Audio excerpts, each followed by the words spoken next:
Siamo alle 15:30 di martedì 18 aprile e inizia la sessione dedicata alle arti e alla cultura figurativa. Il primo oratore, che è un habitué delle nostre aule, è il Eric Palazzo, potremmo dire. Avrei l'autorizzazione italiano, a dire bene, Palazzo italiano. perché il nome evidentemente ce lo fa sentire particolarmente vicino. Ci parla di temporalité et ornement, reconsidérer les Bibles de Théodulphe d'Orléans. Prego. Merci, Monsieur le Président, et je remercie le comité des Semaines de Spolète de m'avoir accordé une fois de plus leur confiance. C'est toujours un plaisir et un honneur. Dans le cadre de cette settimana de Spoleto, dont le thème est celui du temps dans le Haut Moyen-Âge, je vais présenter quelques éléments qui s'inscrivent dans une recherche de plus vaste ampleur que j'ai en cours dans le cadre d'un livre en cours d'écriture sur la théologie de l'ornement dans l'art et la liturgie du Haut Moyen-Âge. La présente conférence traite de certains aspects du chapitre de ce livre à venir et consacré à la théologie de l'ornement dans la conception du langage visuel élaboré par l'un des grands théologiens de l'époque carolingienne, Théodulphe d'Orléans.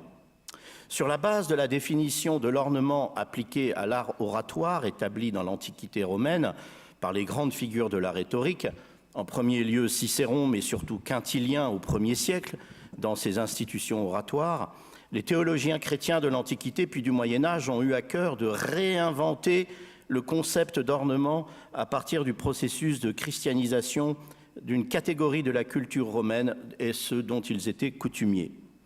Dans la rhétorique antique, l'ornement du discours est d'une part ce qui attire ou fait venir les auditeurs à l'orateur. D'autre part, l'ornement procède de l'élaboration de la beauté du discours et de sa qualité du point de vue du contenu.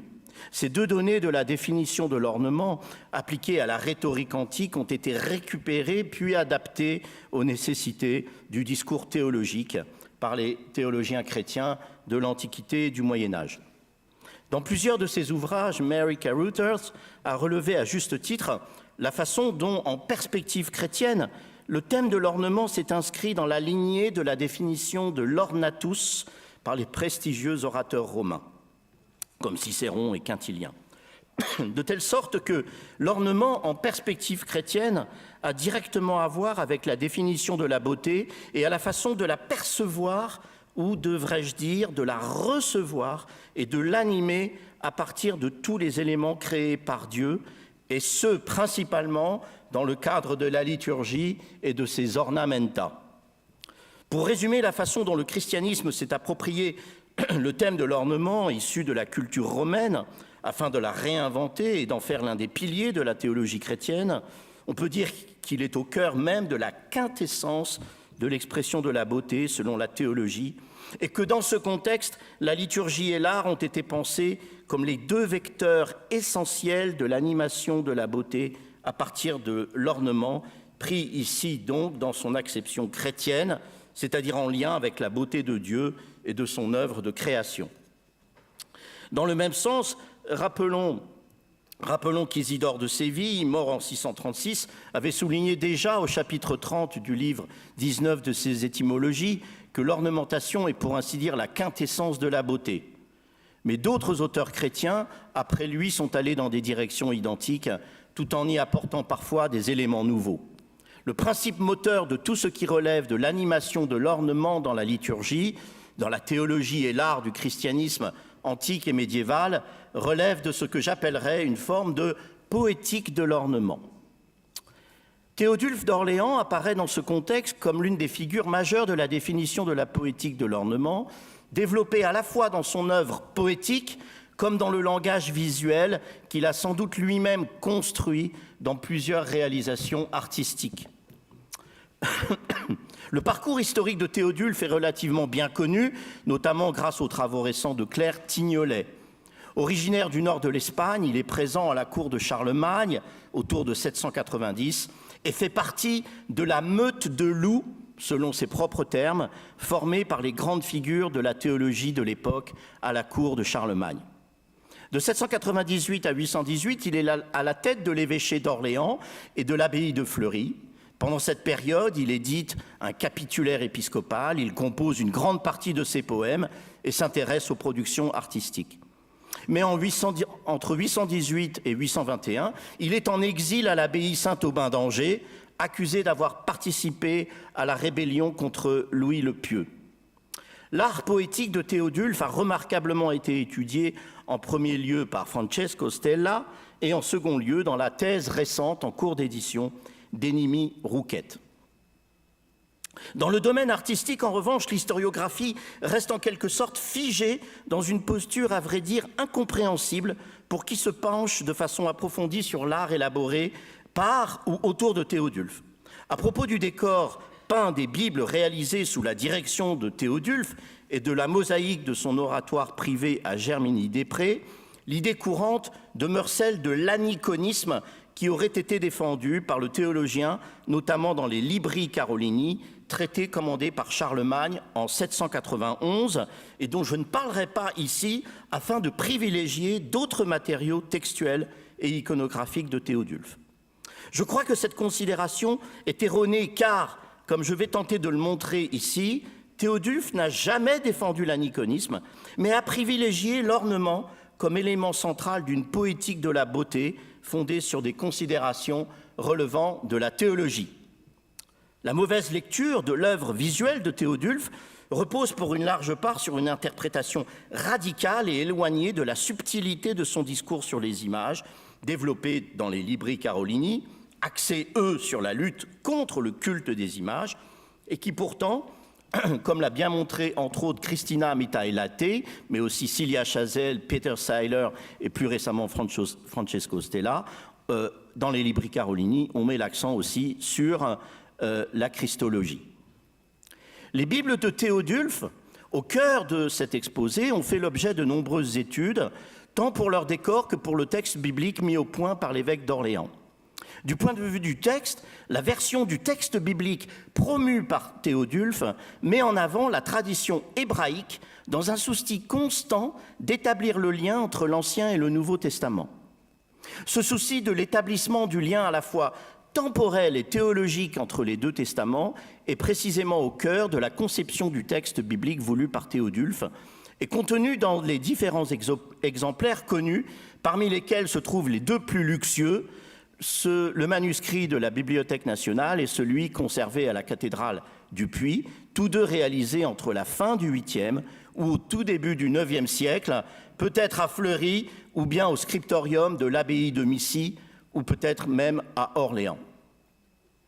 Toujours au sujet du texte, de ce que l'on pourrait appeler la version théodulphienne de la Bible, qui s'inspire sans doute pour une part du texte cassiodorien transmis par le Codex Amiatinus, réalisé à Westmount Jarrow dans la première moitié du 8e siècle, ainsi qu'à partir des manuscrits hispaniques du Moyen-Âge.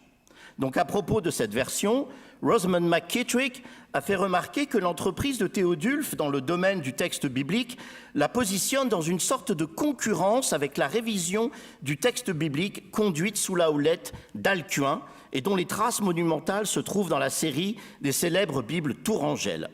Les deux entreprises s'opposent, ou plus exactement représentent deux conceptions différentes de la valorisation du texte biblique à l'époque carolingienne.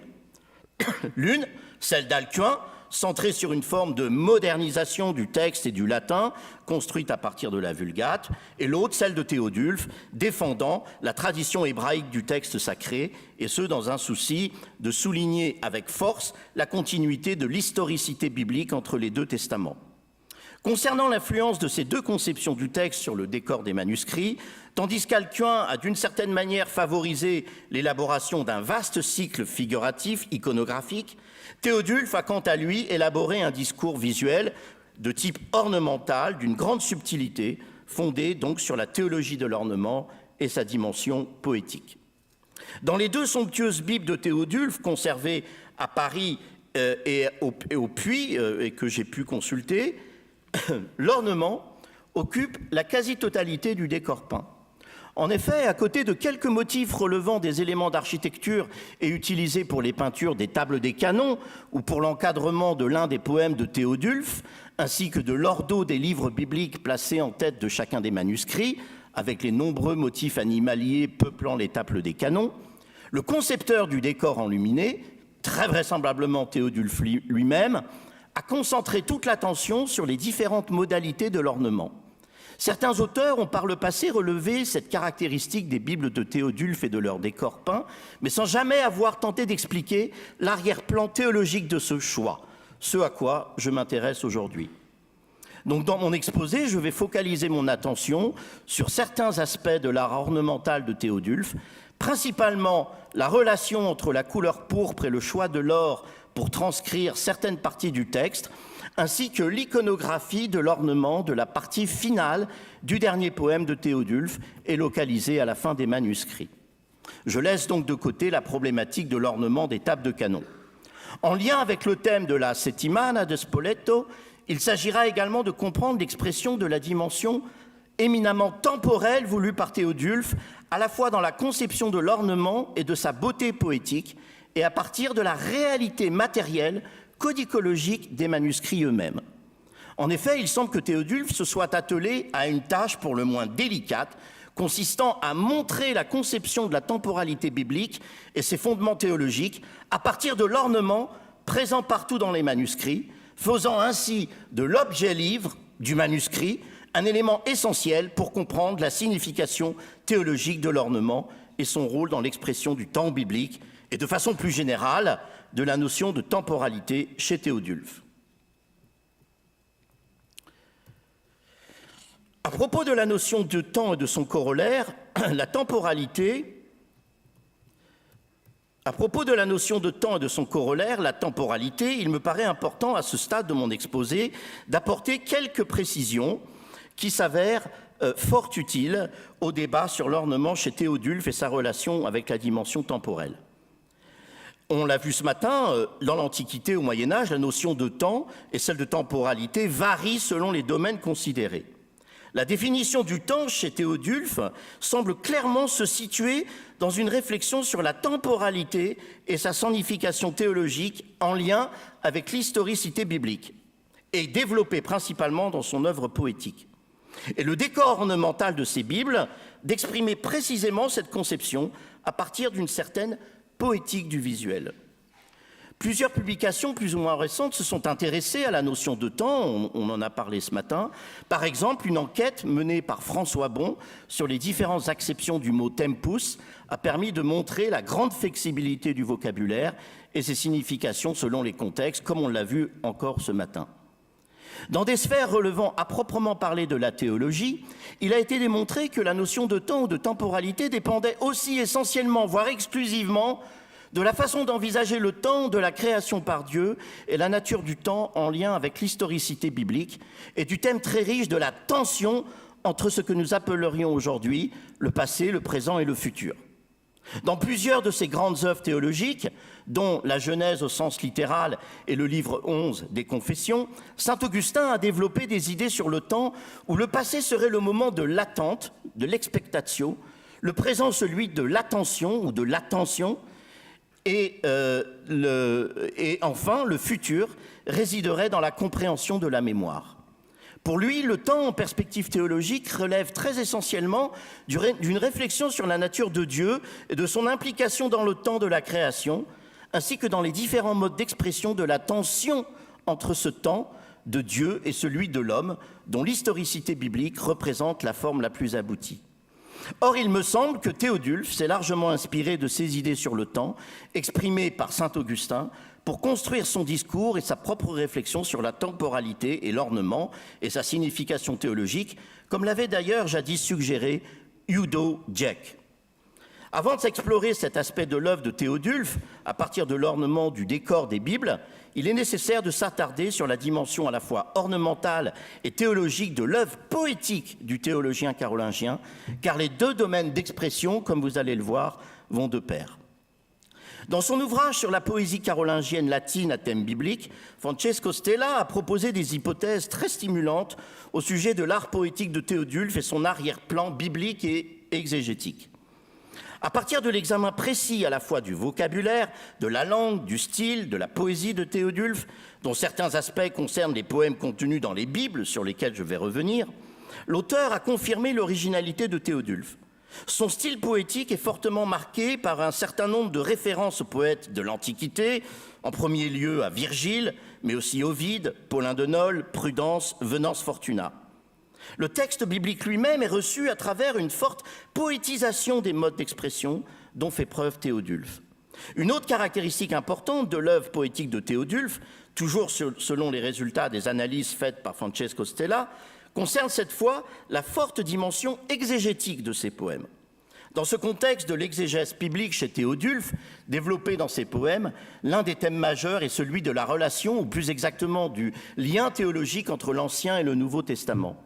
De telle sorte que la langue littéraire de Théodulphe, ainsi que la richesse du vocabulaire employé dans ses poèmes, expriment fortement l'importance que le théologien a accordée à l'ornement de sa poétique et dont on va trouver les échos dans sa conception de la peinture de type ornemental dans ses Bibles. Avec Francesco Stella, on peut parler d'une sorte de poétisation de l'exégèse biblique chez Théodulphe. Dans cette poétisation exégétique, l'ornement que constituent les mots, les expressions, le style et la langue devient un élément moteur de la beauté du discours poétique. Dans sa thèse encore inédite sur les poèmes de Théodulphe, Énimie Rouquette a, d'une certaine manière, emboîté le pas à la démonstration menée par Stella concernant la poésie théodulphienne à thème biblique et ses caractères éminemment exégétiques. Chez Théodulphe, la dimension littéraire très essentiellement basée chez Théodulphe, la dimension littéraire, très essentiellement basée sur son œuvre poétique, revêt en quelque sorte le rôle d'ornement extérieur, conférant au discours élaboré dans les poèmes la beauté nécessaire à la compréhension à la fois exégétique et historique de la Bible, au sens ici de la perception d'une forme de temporalité du récit de l'inscription de l'homme dans ce temps de l'historicité. À partir de là, on peut raisonnablement défendre l'idée selon laquelle le principe de l'ornement, selon son acception en lien avec l'expression de la beauté, est clairement au cœur de la pensée théologique de Théodulphe et fondée sur la poésie, mais pas seulement.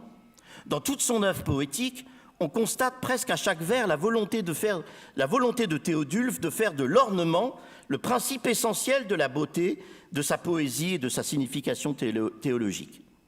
Comme l'a bien mis en évidence Énimie Rouquette, la poésie protéiforme de Théodulphe constitue un remarquable exemple de la richesse culturelle et intellectuelle de la Renaissance carolingienne.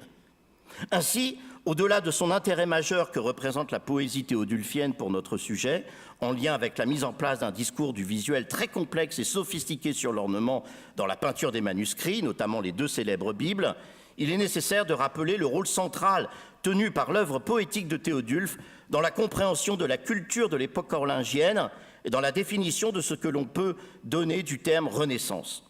Comme d'autres grands auteurs de son époque, Théodulphe s'inspire et cite même les maîtres du passé, comme Isidore de Séville, Grégoire le Grand, Saint-Augustin, tout en construisant son œuvre originale à plusieurs égards, dont l'apport est considérable pour mieux saisir la configuration à la fois de la théologie, de l'exégèse biblique, et même de la notion d'ecclésiologie de l'art poétique du Haut Moyen-Âge. Venons-en maintenant à l'étude de l'ornement dans les Bibles de Paris et du Puy. Pour ce faire, le premier cas de figure que je vais exposer, et il y en aura deux, concerne l'importance accordée par Théodulphe à la couleur pourpre et à sa combinaison alors pour l'écriture. Dans les études sur les manuscrits enluminés du Haut Moyen-Âge, plusieurs auteurs se sont intéressés à la présence de la couleur pourpre combinée alors dans les manuscrits, notamment la Bible, et ce, dès l'Antiquité. L'époque carolingienne constitue un temps fort dans l'intérêt porté par les commanditaires et les peintres pour la présence et la pourpre de l'or combinée dans des manuscrits commandés pour la plupart par les souverains, mais pas seulement. Pour n'en citer qu'un exemple célèbre, l'évangéliaire dit de Charlemagne, réalisé vers 781-783, et dont j'ai pu montrer récemment qu'il avait été réalisé à Liège par le diacre et liturgiste Godescalc, est entièrement écrit en lettres d'or sur fond pourpre et dont les caractéristiques ornementales avaient été étudiées ici même à Spoleto par Beat Brenck. Dans son long poème « transcrit au folio 126 verso 127 recto du manuscrit, l'auteur du texte, peut-être Godescalc lui-même, explique ce choix ornemental, d'une part en référence aux couleurs impériales romaines appliquées cette fois à Charlemagne, et d'autre part en allusion à l'exégèse théologique sur la liturgie eucharistique, considérant que la pourpre était véritablement le sang du Christ versé au moment de sa passion sur la croix, tandis que l'or évoquait l'éclat de la résurrection du Christ. À l'époque carolingienne, la combinaison de la pourpre et de l'or comme motif ornemental n'est pas réservée aux livres liturgiques comme l'évangéliaire de Charlemagne. Dans ces deux Bibles très décorées, Théodulphe a fait un usage particulièrement intéressant à plusieurs égards de la couleur pourpre mêlée à l'or. Outre les poèmes introductifs aux textes bibliques transcrits à l'encre sur fond pourpre, ainsi que la table de l'ordo des textes bibliques, ou bien encore le poème clôturant les deux Bibles, dont le décor architectural et le texte doré se détachent sur un fond pourpre, et pour lequel on connaît des précédents, comme les textes des prologues bibliques dans le Codex Amiatinus.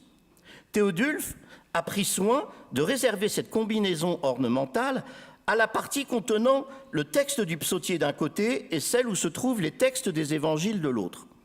Cette façon de procéder, sauf erreur de ma part, est unique dans l'histoire des manuscrits enluminés du Haut Moyen-Âge. Avant toute chose, par ce choix ornemental original, Théodulphe a clairement voulu souligner, par l'usage combiné de l'or et de la pourpre, le caractère sacré du texte du psautier d'un côté et ceux des évangiles de l'autre. Mais au-delà de cette raison qui ne concerne pas uniquement les Bibles de Théodulphe, le choix consistant à mettre en regard dans une sorte d'écho ornemental le psautier et les évangiles réside aussi dans la façon dont Théodulphe a voulu établir un lien entre la temporalité du psautier et celle des récits de la vie du Christ. Lorsque l'on regarde l'une ou l'autre des Bibles de Théodulphe fermées, on est frappé par l'indication visuelle clairement donnée par le repère de type ornemental constitué par les feuillets teintés de pourpre et correspondant au texte du psautier et des évangiles. Je ne crois pas qu'il s'agisse là d'un simple effet visuel qui n'aurait aucune signification.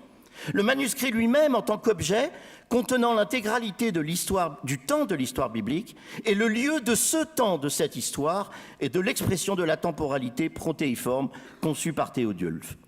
Dans sa réalité matérielle, le manuscrit constitue une sorte de temps présent dans lequel est impliqué le lecteur à un moment précis et qui est invité à se plonger dans une sorte de temporalité plus large, celle de l'histoire biblique, avec comme jalon temporel essentiel le psautier et les évangiles. Le parallèle établi entre ces textes par l'ornement repose aussi et avant tout sur l'idée théologique de la concordance entre la figure de David et celle du Christ. Dans ce cadre, on est face à la volonté de Théodulphe de souligner l'importance du lien théologique entre l'ancienne et la nouvelle loi par l'intermédiaire de David et du Christ. Le repérage rapide et pratique des parties teintées de pourpre dans les Bibles oriente en direction d'une sorte de raccourci de nature à la fois matérielle et temporelle entre l'Ancien Testament d'un côté, représenté par le psautier, et le Nouveau Testament dont les évangiles sont la parfaite incarnation. On est d'une certaine manière face à l'expression d'une forme de tension entre les différents temps, entre la temporalité de l'histoire biblique, mais aussi du temps et de la temporalité de celui qui s'insère dans cette histoire par la consultation du manuscrit dans son temps à jamais présent.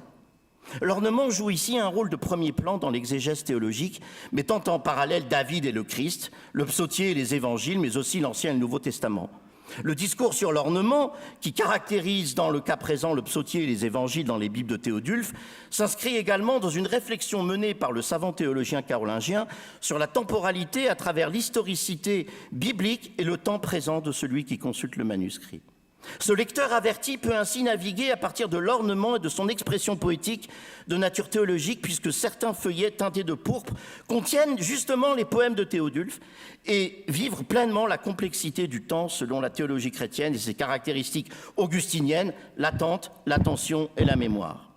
Ce dernier aspect du temps chrétien, selon saint Augustin, sera plus probant encore lorsque j'aborderai le poème clôturant les deux Bibles, où l'évocation de la mémoire de Théodulphe est fortement mise en avant. Dans le cas présent, l'ornement offre la possibilité à la fois de l'immédiateté de la perception de la temporalité protéiforme, par le coup d'œil adressé au manuscrit lorsqu'il est fermé, et du déroulé des temps de l'histoire biblique, et dont on perçoit le parallèle possible avec les trois temps augustiniens. L'imbrication ornementale entre le psautier et les évangiles dans les Bibles de Théodulphe, dont les fondements sont à la fois de nature temporelle, poétique et théologique, présente aussi une forte connotation en lien avec le thème du tissage et d'une forme d'intertextualité, si l'on prend ce mot dans un sens médiéval, permettant à deux textes d'être véritablement imbriqués l'un dans l'autre, au sens à la fois matériel et textuel, ou plutôt exégétique et théologique. À l'appui de cette hypothèse, je fais référence à un passage de la vie d'Arlindis, qui, dans la première moitié du 8e siècle, a été placé par ses parents et avec sa sœur Rélindis dans un monastère où l'on suivait la règle de Saint-Benoît et où elle devint experte dans l'art du tissage et de la broderie, comme semble-t-il dans l'art de copier et d'enluminer les manuscrits.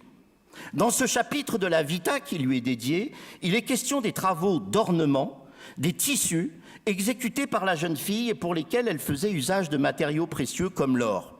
Il y est également question du caractère sacré des 4 évangiles qui représentent le Christ et de l'explication du mot psautier qui renvoie à l'idée du tissage entre plusieurs passages des Saintes Écritures, donc de la beauté ornementale résultant de sa copie. Cette forme à la fois matérielle, le tissage, textuelle, le psautier et les évangiles, et théologique, le lien entre la figure du Christ et celle de David, rappelle fortement le déploiement ornemental élaboré par Théodulphe dans les Bibles de Paris et du Puy. Dans ces manuscrits, le discours de l'ornement, contribuant à l'expression de la beauté, au même titre que les ornements poétiques développés par Théodulphe dans ses poèmes, fonctionne selon un mode rappelant celui de l'imbrication à la fois matérielle, textuelle et théologique dont il est question dans le texte de la vie d'Arlindis. De telle sorte que cette forme d'imbrication, voire de tissage multiforme, fait de l'ornement le lieu de l'expression de l'entremêlement des temporalités que j'ai évoqué précédemment. Au sujet du textile et de la métaphore du tissage, il n'est pas sans intérêt de noter que dans la Bible du Puy figurait peut-être dès la conception du manuscrit et de son décor une 60aine de tissus orientaux datés des environs de 800 par les spécialistes et dont on a conservé une bonne quarantaine. Leur fonction consistait à protéger les feuillets teintés de pourpre et les tables des canons, tout en permettant l'expression du thème du dévoilement. Restons un instant dans le domaine du psautier et de ses ornements précieux composés d'or et d'argent, et peut-être aussi de pourpre, avec le poème composé par Théodulphe pour une certaine Gisela, dont on ignore l'identité aujourd'hui. Ce poème, bien étudié récemment par Claire Tignolet et par Énimie Rouquette, s'apparente à une lettre de dédicace qui devait figurer en tête d'un exemplaire du psautier dont on n'a plus aucune trace aujourd'hui et qui a été conçu par Théodulphe comme un cadeau de mariage afin de guider spirituellement la future épouse Gisela. Le début du poème commence par l'éloge de l'éclatant aspect matériel du manuscrit ainsi que par l'évocation du penchant de Théodulphe pour la version hébraïque du texte. Gisela reçoit par la grâce de Dieu ce présent vénérable que te donne là ton père Théodulphe. J'ai pour toi fait copier ce psautier que tu vois d'or et d'argent rayonner, y alterne une page en accord avec la vérité hébraïque et une page semblable à l'ancienne version. Destiné à la pratique de la dévotion comme à l'éducation spirituelle de la jeune épouse, le poème composé par Théodulphe met une fois de plus en avant la beauté de l'ornement du psautier pour honorer Dieu, mais aussi pour servir de guide à la pratique liturgique de la dévotion. Ces observations rejoignent ce que j'ai développé précédemment au sujet de la combinaison ornementale de la couleur pourpre et de l'or dans les Bibles de Théodulphe et sa double signification théologique et temporelle à partir de l'expression de l'ornement. Et à cela vient s'ajouter la réalisation même du tissage. Les poèmes composés par Théodulphe pour figurer en tête des exemplaires de ces Bibles sont, comme pour le texte du psautier et ceux des évangiles, transcrits en lettres d'or sur fond pourpre. Le choix ornemental opéré par le théologien carolingien pour ces poèmes, centré sur l'histoire biblique et sa dimension temporelle, puisqu'il s'agit de donner pour chaque livre quelques caractéristiques générales que le lecteur doit méditer, s'inscrit clairement dans l'esprit ayant prévalu pour le choix de l'or et de la pourpre pour le psautier et les évangiles. Procédant de la sorte, Théodulphe souhaite inscrire l'ensemble de la temporalité de l'histoire biblique, depuis les origines jusqu'au temps de l'eschatologie, dans la beauté ornementale de l'or et de la pourpre, comme s'il s'agissait de souligner la beauté de l'histoire biblique elle-même. Après avoir passé en revue un à un les livres de la Bible, Théodulphe s'engage dans le même poème en direction d'une série de recommandations qu'il adresse au lecteur afin qu'il puisse méditer l'histoire biblique avec profit dans une sorte d'acte dévotionnel. En procédant de la sorte, Théodulphe induit l'insertion du temps du lecteur, le présent, dans ceux du passé et du futur de l'histoire biblique. Cette imbrication des temps dans l'histoire biblique est exprimée, par exemple, dans l'un des passages de ce poème, où Théodulphe déclare au sujet de cette histoire que, par le récit du passé, elle montre le futur. En rapportant l'un de la façon merveilleuse, elle proclame l'autre. Elle décrit des actes de façon à montrer la manière d'agir. Et dans ce qui fut fait, elle t'avertit de ce que tu dois faire. Ainsi, le long poème de Théodulphe, transcrit en lettres d'or sur fond pourpre au début des deux luxueuses Bibles, postule l'identité du discours sur la temporalité et la beauté de l'ornement. La temporalité dont il est question ici est de nature multiple, on l'a vu, mais elle s'élargit encore au temps de la mémoire par l'évocation de la personne même de Théodulphe et de la nécessité de lui rendre hommage à partir d'une action mémorielle, comme le mentionne la fin du long poème introductif au texte biblique. Lecteur dont l'acuité d'esprit est d'or, ainsi le moissonneur de quelques semences mises de côté, plus fertile qu'il ne l'espérait, produit avec éclat de très nombreux grains. En regardant cet ouvrage, en relisant notre poème, souviens-toi avec clémence, je t'en prie, de Théodulphe. Porte-toi bien. Après le long poème introductif, dont on vient donner un aperçu de la complexité du triple point de vue de l'expression de la temporalité et de celle de la beauté de l'ornement, le discours par l'ornement dans les Bibles de Théodulphe acquiert une dimension proprement théologique et liturgique. J'en veux pour preuve l'énumération des ordinesses du texte biblique dans les chapitres 6, d'après le chapitre 6 des étymologies d'Isidore, et précédant dans les manuscrits la structure architecturale comprenant cette même énumération et ressemblant à une sorte de table des canons dont le texte est transcrit en lettres d'or sur forme pourpre.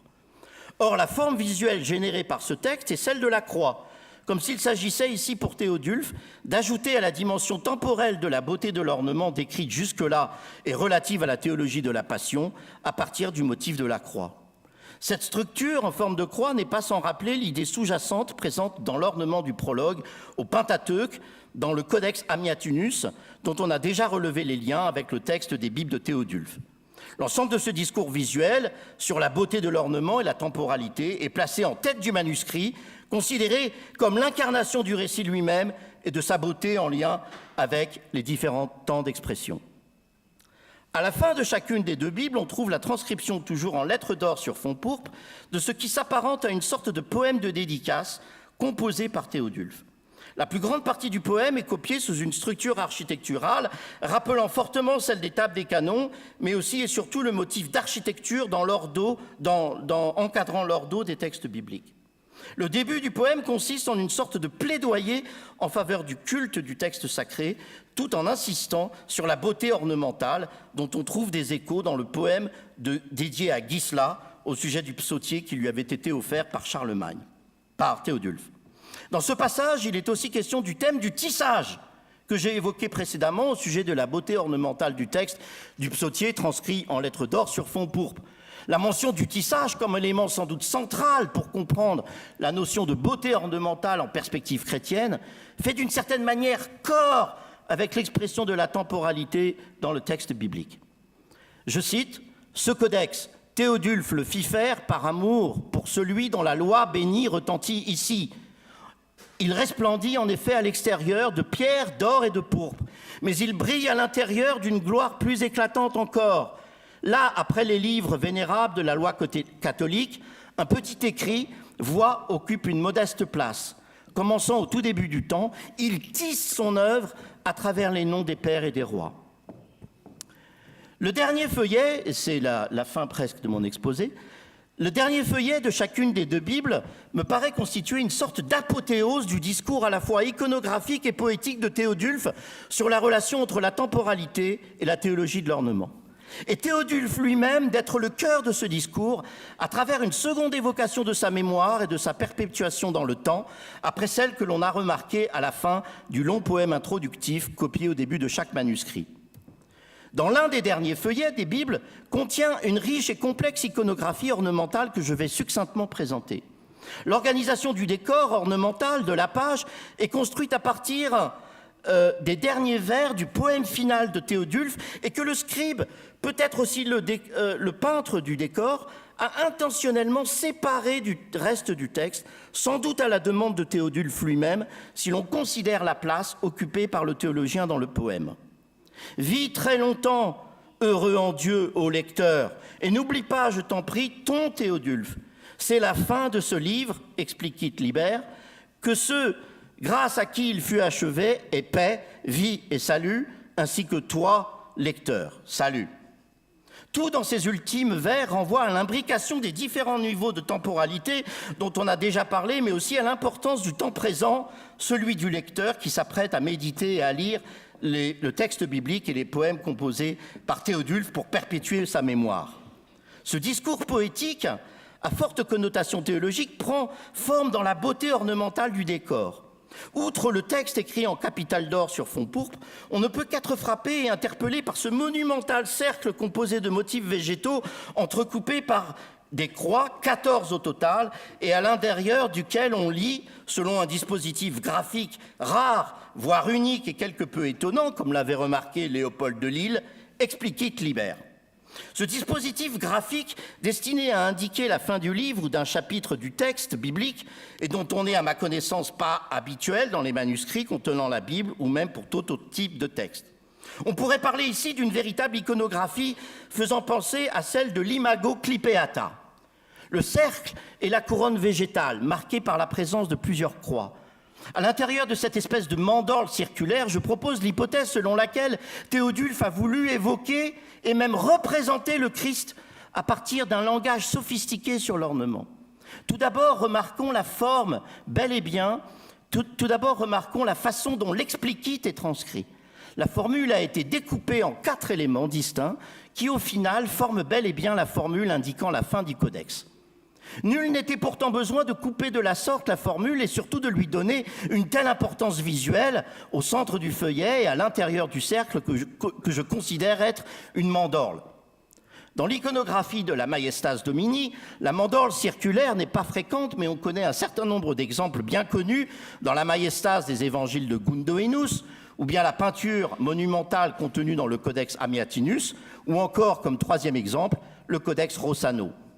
Si mon hypothèse consistant à voir dans l'explicit placé dans la mandorle circulaire une Majestas Domini voilée, alors le dispositif en croix de l'inscription pourrait constituer un argument supplémentaire en faveur de cette hypothèse et rappellerait aussi la forme de la croix et son évocation du temps de la Passion figurée à partir de l'ordo des textes bibliques. De telle sorte que la fin du livre dont il est question à travers l'inscription serait bien le Christ lui-même dont on sait qu'il était associé au livre par les théologiens carolingiens. Le dispositif graphique de la forme rappelle aussi la manière dont sont transcrites les lettres d'un monogramme dès l'époque carolingienne, mais surtout un peu plus tard, suggérant de voir aussi dans cette formule et sa forme graphique une évocation du monogramme du Christ, sans que l'on ait affaire à la formule habituelle. Ici, Théodulphe aurait savamment tenu compte de tous ces niveaux d'ornementalité afin d'exprimer la théologie christologique dont il était un ardent défenseur. Il aurait volontairement placé dans les derniers vers du poème, faisant l'éloge de sa mémoire, l'imago clipeata dans laquelle toutes les temporalités sont combinées en la personne du Christ. La façon d'entremêler le nom du Christ et celui du Théodulphe dans une théologie ornementale très sophistiquée et unique reviendrait aussi peut-être à considérer ce cercle et l'inscription évoquant le Christ telle une sorte de talisman qui protégerait le théologien carolingien et sa mémoire pour l'éternité. D'ailleurs, cette construction poétique et visuelle à la fois permet aussi de penser à l'élaboration d'une sorte de portrait de Théodulphe présent à la fin du manuscrit. À cet ensemble ornemental complexe, marqué du sceau de la temporalité et de ses multiples dimensions, vient s'ajouter peut-être une évocation supplémentaire de la christologie par les différentes lettres formant la formule explicit liber. Dans quelques manuscrits du Haut Moyen-Âge, on trouve un texte où l'on donne la signification théologique de l'alphabet. Ce texte est très peu répandu, mais on connaît au moins un manuscrit contenant cette espèce de traité théologique original, provenant sans doute de la région du centre de la France, entre Bourges et Fleury, selon l'éditeur, et datant du 8e siècle. Dans ce traité et ses différentes versions, la lettre E est associée à la Trinité, le X à la croix du Christ. Le P également, car il s'agit d'une référence au portavit, c'est-à-dire au Christ portant sa croix. Le L à la lumière de la résurrection. Le I au thème du baptême des justes. Le C évoque l'aveuglement, kaokus, des hommes à la suite du péché originel. Et le T se référant, une fois de plus, à la croix. Quant au B, c'est une allusion aux deux testaments. Sans pouvoir le prouver de façon certaine, mais en m'appuyant quand même sur le fait qu'au moins un des manuscrits contenant ce traité a été réalisé à une époque et dans une zone géographique correspondant au moment et au lieu de l'activité de Théodulphe, je ne serais pas étonné de voir ce dernier s'inspirer de la signification théologique donnée pour chaque lettre dans ce traité pour ajouter une dimension supplémentaire à l'imago clipéata du dernier feuillet de ces Bibles et couronnant en quelque sorte la beauté ornementale de la page, tout en soulignant la dimension temporelle de la théologie christologique en même temps que celle du temps biblique. Enfin, pour terminer, l'iconographie ornementale du dernier feuillet des Bibles oriente en direction de la célébration liturgique. En effet, la forme du cercle contenant l'inscription christologique rappelle celle de la patène. Si l'on observe attentivement les motifs ornementaux logés dans le cadre circulaire, on remarquera aisément l'alternance des formes colorées qui pourraient faire penser à des émaux ou à des pierres précieuses auxquelles on a ajouté plusieurs croix. Or, si l'inscription renvoie à la présence réelle du Christ, on peut alors émettre l'hypothèse selon laquelle il s'agirait bien ici de la représentation de son corps dans la patène. Et dans ce cas, le fond pourpre serait une allusion au sang du Christ, à l'instar de l'affirmation de Godescalc dans son évangéliaire pour la couleur pourpre, et renforçant ainsi la dimension proprement liturgique du motif. Ce dispositif ornemental rappelle aussi le fond pourpre contenant l'indication du début du Codex Amiatinus, mais aussi ce dispositif ornemental rappelle le fond pourpre contenant l'indication du début des chapitres de l'évangile de Marc au folio 73 verso des évangiles de Lothaire vers 860.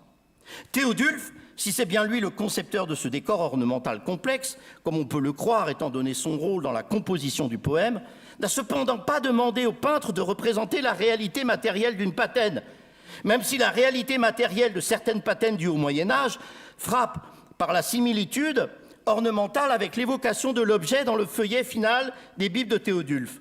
Je pense en particulier à la patène irlandaise de Derrina Flann du 8e siècle ou du 9e, et dont le fond pourpre fait penser ou fait écho à la couleur du cercle de l'explicite des manuscrits de Théodulphe. Il aurait plutôt voulu évoquer cet objet liturgique afin de le combiner aux autres aspects de l'iconographie multiforme de ce cercle. Si tel était le cas, on voit à quel point Théodulphe a centré la fin de son discours ornemental autour de la figure du Christ et de son sacrifice sur la croix, rappelant son sacrifice sur la croix, rappelé dans l'Eucharistie et ici en l'occurrence dans la patène.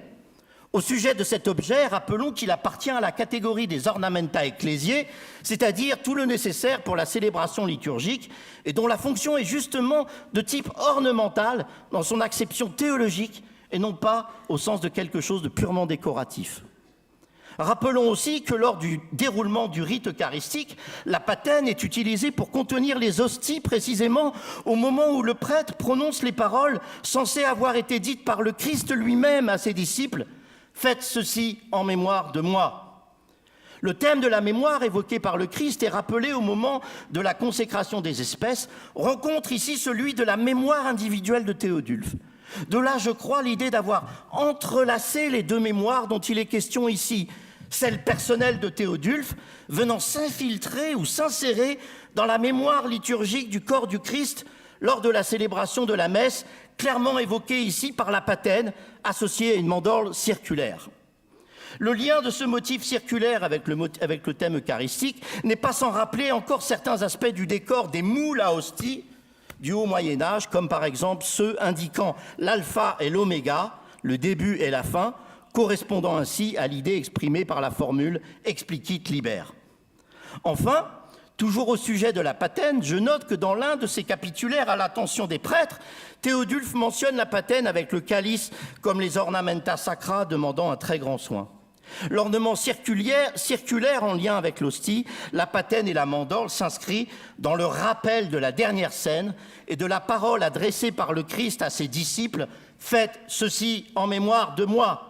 comme le montre de façon assez suggestive le cercle contenant la représentation de la scène combinée avec les paroles du canon de la messe dans le sacramentaire de Marmoutier réalisé vers 845.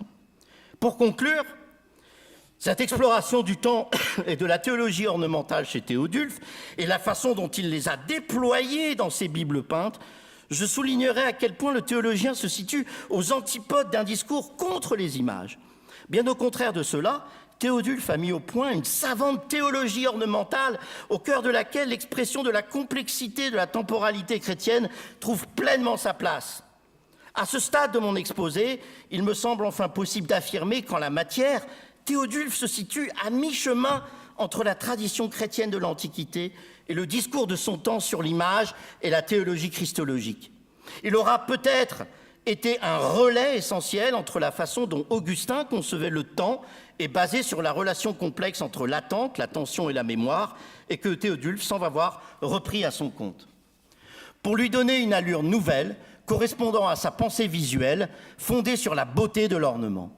Du point de vue de l'expression de la temporalité et de ses multiples aspects exprimés dans le complexe discours ornemental des Bibles de Théodulphe, on est frappé par la volonté de son auteur, car je crois que c'est bien Théodulphe qui est à l'origine de ce déploiement sophistiqué de la théologie de l'ornement. Donc le souci de Théodulphe de souligner l'importance pour lui du thème de la mémoire. En effet, le souci qu'il montre de la perpétuation de sa mémoire personnelle dialogue avec celle dont il est question au sujet du Christ et de la liturgie eucharistique. La façon dont ces deux mémoires sont tissées, entremêlées dans l'ornement, comme dans les feuillets de la fin du manuscrit, de la fin des Bibles, évoque aussi peut-être le souci de Théodulphe d'inscrire son nom au même titre que les saints dont on doit faire mémoire dans les prières du canon de la messe, comprenant notamment l'évocation de la parole adressée par le Christ à ses disciples lors de la scène. Ce souci du temps de la mémoire, ce souci du temps de sa mémoire, Théodulphe l'exprime d'une autre manière ailleurs dans son épitaphe, qu'il semble avoir composé et dans laquelle il dit sa déception de ne pas avoir trouvé sépulture à Orléans après son exil forcé à Saint-Aubin d'Angers. Je cite, « Il ne m'a pas été permis de reposer dans la ville qui est la mienne. À Orléans était mon siège où j'aurais souhaité que mes ossements fussent inhumés parmi mes ouailles. Et maintenant, faites tous, je vous le demande, des prières pour moi, afin que Dieu accorde à son serviteur la grâce qu'il espère. Dites donc d'une même voix avec dévotion, « Ô Christ, divin roi, nous t'en supplions, prends pitié de ton serviteur Théodulphe. » L'exploration de la théologie de l'ornement développée chez Théodulphe et la façon dont elle est exprimée dans l'iconographie ornementale permet, je crois, de revoir à nouveau frais, d'une part, ce que l'on croyait savoir du rapport de l'évêque d'Orléans avec les images, et d'autre part, de repenser tout un pan de nos connaissances sur le langage visuel de l'époque carolingienne. Dans le cas de Théodulphe, ce langage visuel est indissociable du discours poétique, de l'exégèse et de la théologie de la temporalité. Merci de votre attention.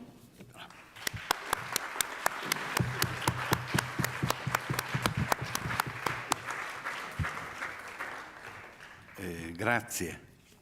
Un'analisi, una lettura ammirevole, appassionata, veramente appassionata e entusiasmante, che mi ha sottolineato quello che la poétique de l'ornement, che è per molti di noi è un valore universale nell'arte. È un passaggio obbligato per la lettura dell'opera d'arte. Direi qualsiasi opera d'arte. Cioè non è possibile evidentemente scindere e separare, rompere il rapporto complementare della comunicazione che l'opera d'arte vuol fornirci con le forme materiali con le quali è espressa. E quindi ringrazio il professore di questa bellissima lezione che mi ha entusiasmato. Grazie. Grazie. Proseguiamo.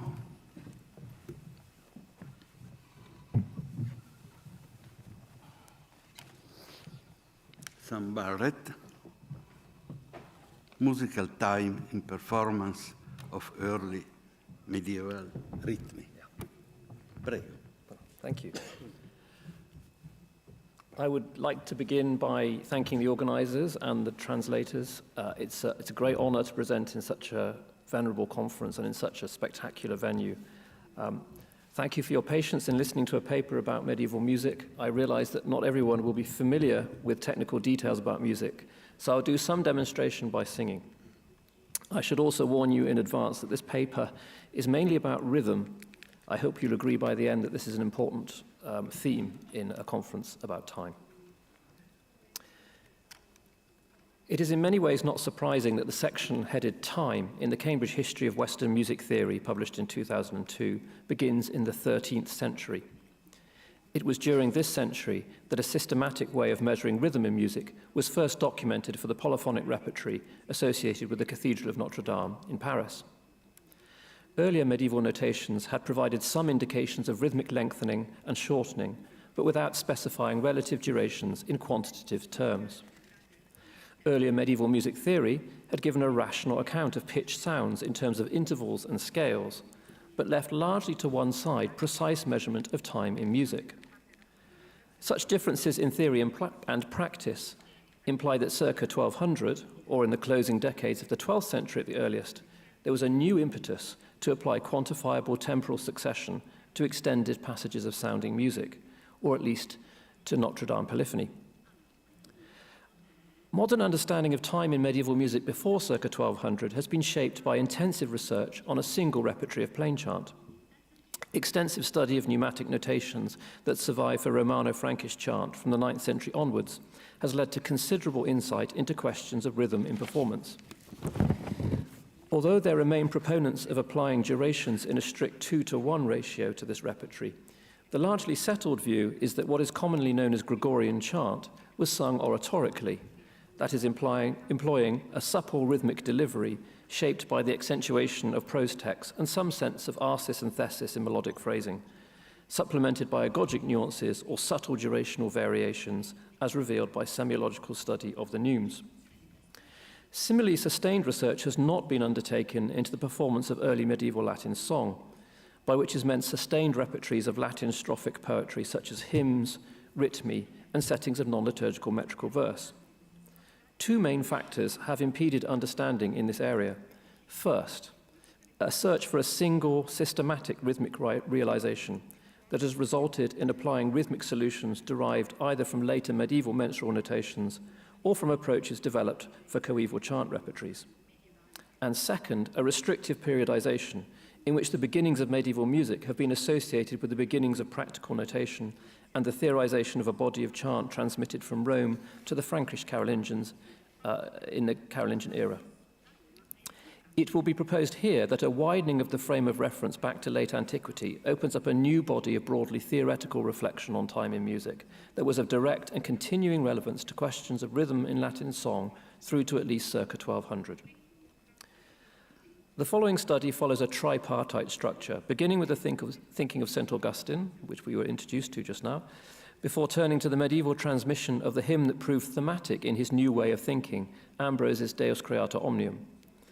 The final section turns to the rhythmical poetry of Paulinus of Aquileia, which stood at the beginnings of what Francesco Stella has termed the Carolingian creation of un sistema ritmico che consentirà la fioritura poetico-melodica del secolo X, la composizione di canzonieri, la genesi della lirico-romanza. Emphasis will be placed throughout on performance, meaning not only the act of performance, but also its audition, sensation, and conceptualization in time. At its narrowest, this entails turning to early medieval conceptions of time as inspiration for thinking again about unresolved questions concerning the rhythm of Latin song in this period. At its broadest, it is a matter of considering the multiple ways in which songs both shaped and were shaped by perceptions of time. Song was central not only to St. Augustine's experience of conversion, but also to his thinking about time. His De Musica, written shortly after his baptism in Milan in 387, provides a detailed rhythmical analysis of metrical verse composition. seeking a rational foundation for metrical principles traditionally ceded to the authority of grammarians. Augustine's approach in the opening 5 books is rooted in the discipline of rhythmics, that is, rational investigation into the sounding combination of words. It is not so much the originality of his thought that is remarkable, as the tenacity with which he pursues the idea of a balance between 2 parts of a poetic line, held in the mind or memoria. At the climax of the first part of his investigation in Book 5, Augustine argues that dactylic hexameters comprise 2 nearly equal parts, whose sounding durations, based on the premise that short syllables are half the length of long syllables, can be expressed as a ratio. As he says in quotation 1 on the screen, although the meters are almost innumerable, yet a meter can only be a verse if it has 2 members harmoniously joined together. At the opening of the 6th book of his De Musica, he turns to the hymn Deus Creator Omnium, as it says in quotation 2 on the screen, so that we may pass from corporeal to incorporeal things. Tell me, if you will, when we recite this verse, Deus Creator Omnium, where you think the 4 I ams and 12 times are, of which it consists.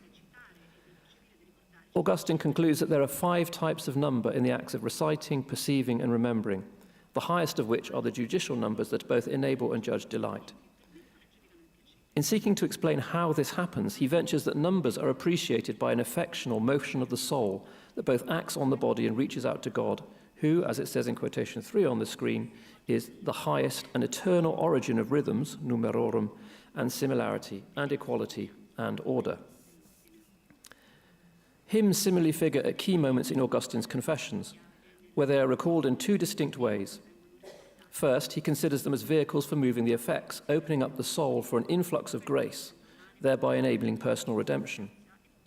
Augustine recalls how he was profoundly moved after his baptism when hearing hymns and canticles. He also recalls how bringing to mind Deus Creator Omnium after the death of his mother finally enabled him to grieve. Such private experiences inform Augustine's reflection on the use of hymns in public worship. He reconciles himself to their use to guide weaker souls, despite their potential to distract the mind via the senses. Secondly, Augustine contemplates his experience of hymns in their process of unfolding. He notes that 3 temporalities are held in the mind during performance of the hymn Deus Creator Omnium: the present moment, the present of past things or memory, and the present of future things or expectation. This flowing experience of time, passing from anticipation to experience to memory, is preferred to episodic notions of time, which separate out the past and future into discrete entities whose ongoing existence cannot be verified. Augustine's reflections on time in and through song, and specifically through Ambrose's Deus Creator Omnium, provide 3 themes that are important for this study. First is that Augustine considered that there was a harmonious ratio between different parts of a verse. Second, that the perception of song was processual, beginning with expectation, unfolding in the present, and then being judged in its completion. Third, that hymns were an occasion for opening up the soul of a believer to the grace of God, who, as the creator of all things, is also the eternal source of numbers, rhythm, and time itself. The melodies heard, recalled, and sung by Augustine are now irretrievable, since they were not written down. But medieval melodies for the hymn Deus Creator Omnium survive in collections of hymns notated from the 11th century onwards. The melodies to be discussed are selected from Bruno Stäblein's edition published in 1956, which presented over 550 melodies taken mainly from 10 hymnals deemed representative of distinct chronological layers and regional traditions. Stäblein's edition was organized around his view that later medieval Milanese sources reproduced in part the earliest layer of hymn melodies as sung in Milan from the time of Ambrose onwards, with melodies recorded in hymnals from other regions representing stages in the revision and expansion of this practice. This historical view is now contested, but the utility of Stäblein's edition remains in its collection of a medieval melodic tradition in a corpus, since expanded by later editorial work on Swedish, Insular, Spanish, and Beneventan hymns. The analysis that follows here is not dependent on any particular theory of the chronological or regional development of medieval hymnody, but on observing common practices across a range of selected hymn melodies. 2 preliminary conclusions will be offered relating to rhythm, which will then be placed within the broader context of late antique and early medieval thinking about time. Example 1, which is now on your screen, presents all versions of a single melody recorded for Deus Creator Omnium.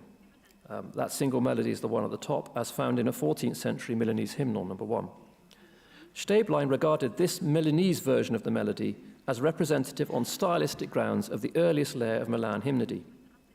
The other versions are those found in a 12th century Cistercian hymnal, number 2, whose melody is identical to that found in Spanish hymnals, an 11th century Veronese hymnal collection, number 3, a 13th century antiphona, number 4, a 12th century collection of hymns from Nevers, number 5, and a 14th century hymnal from Klosterneuburg, number 6.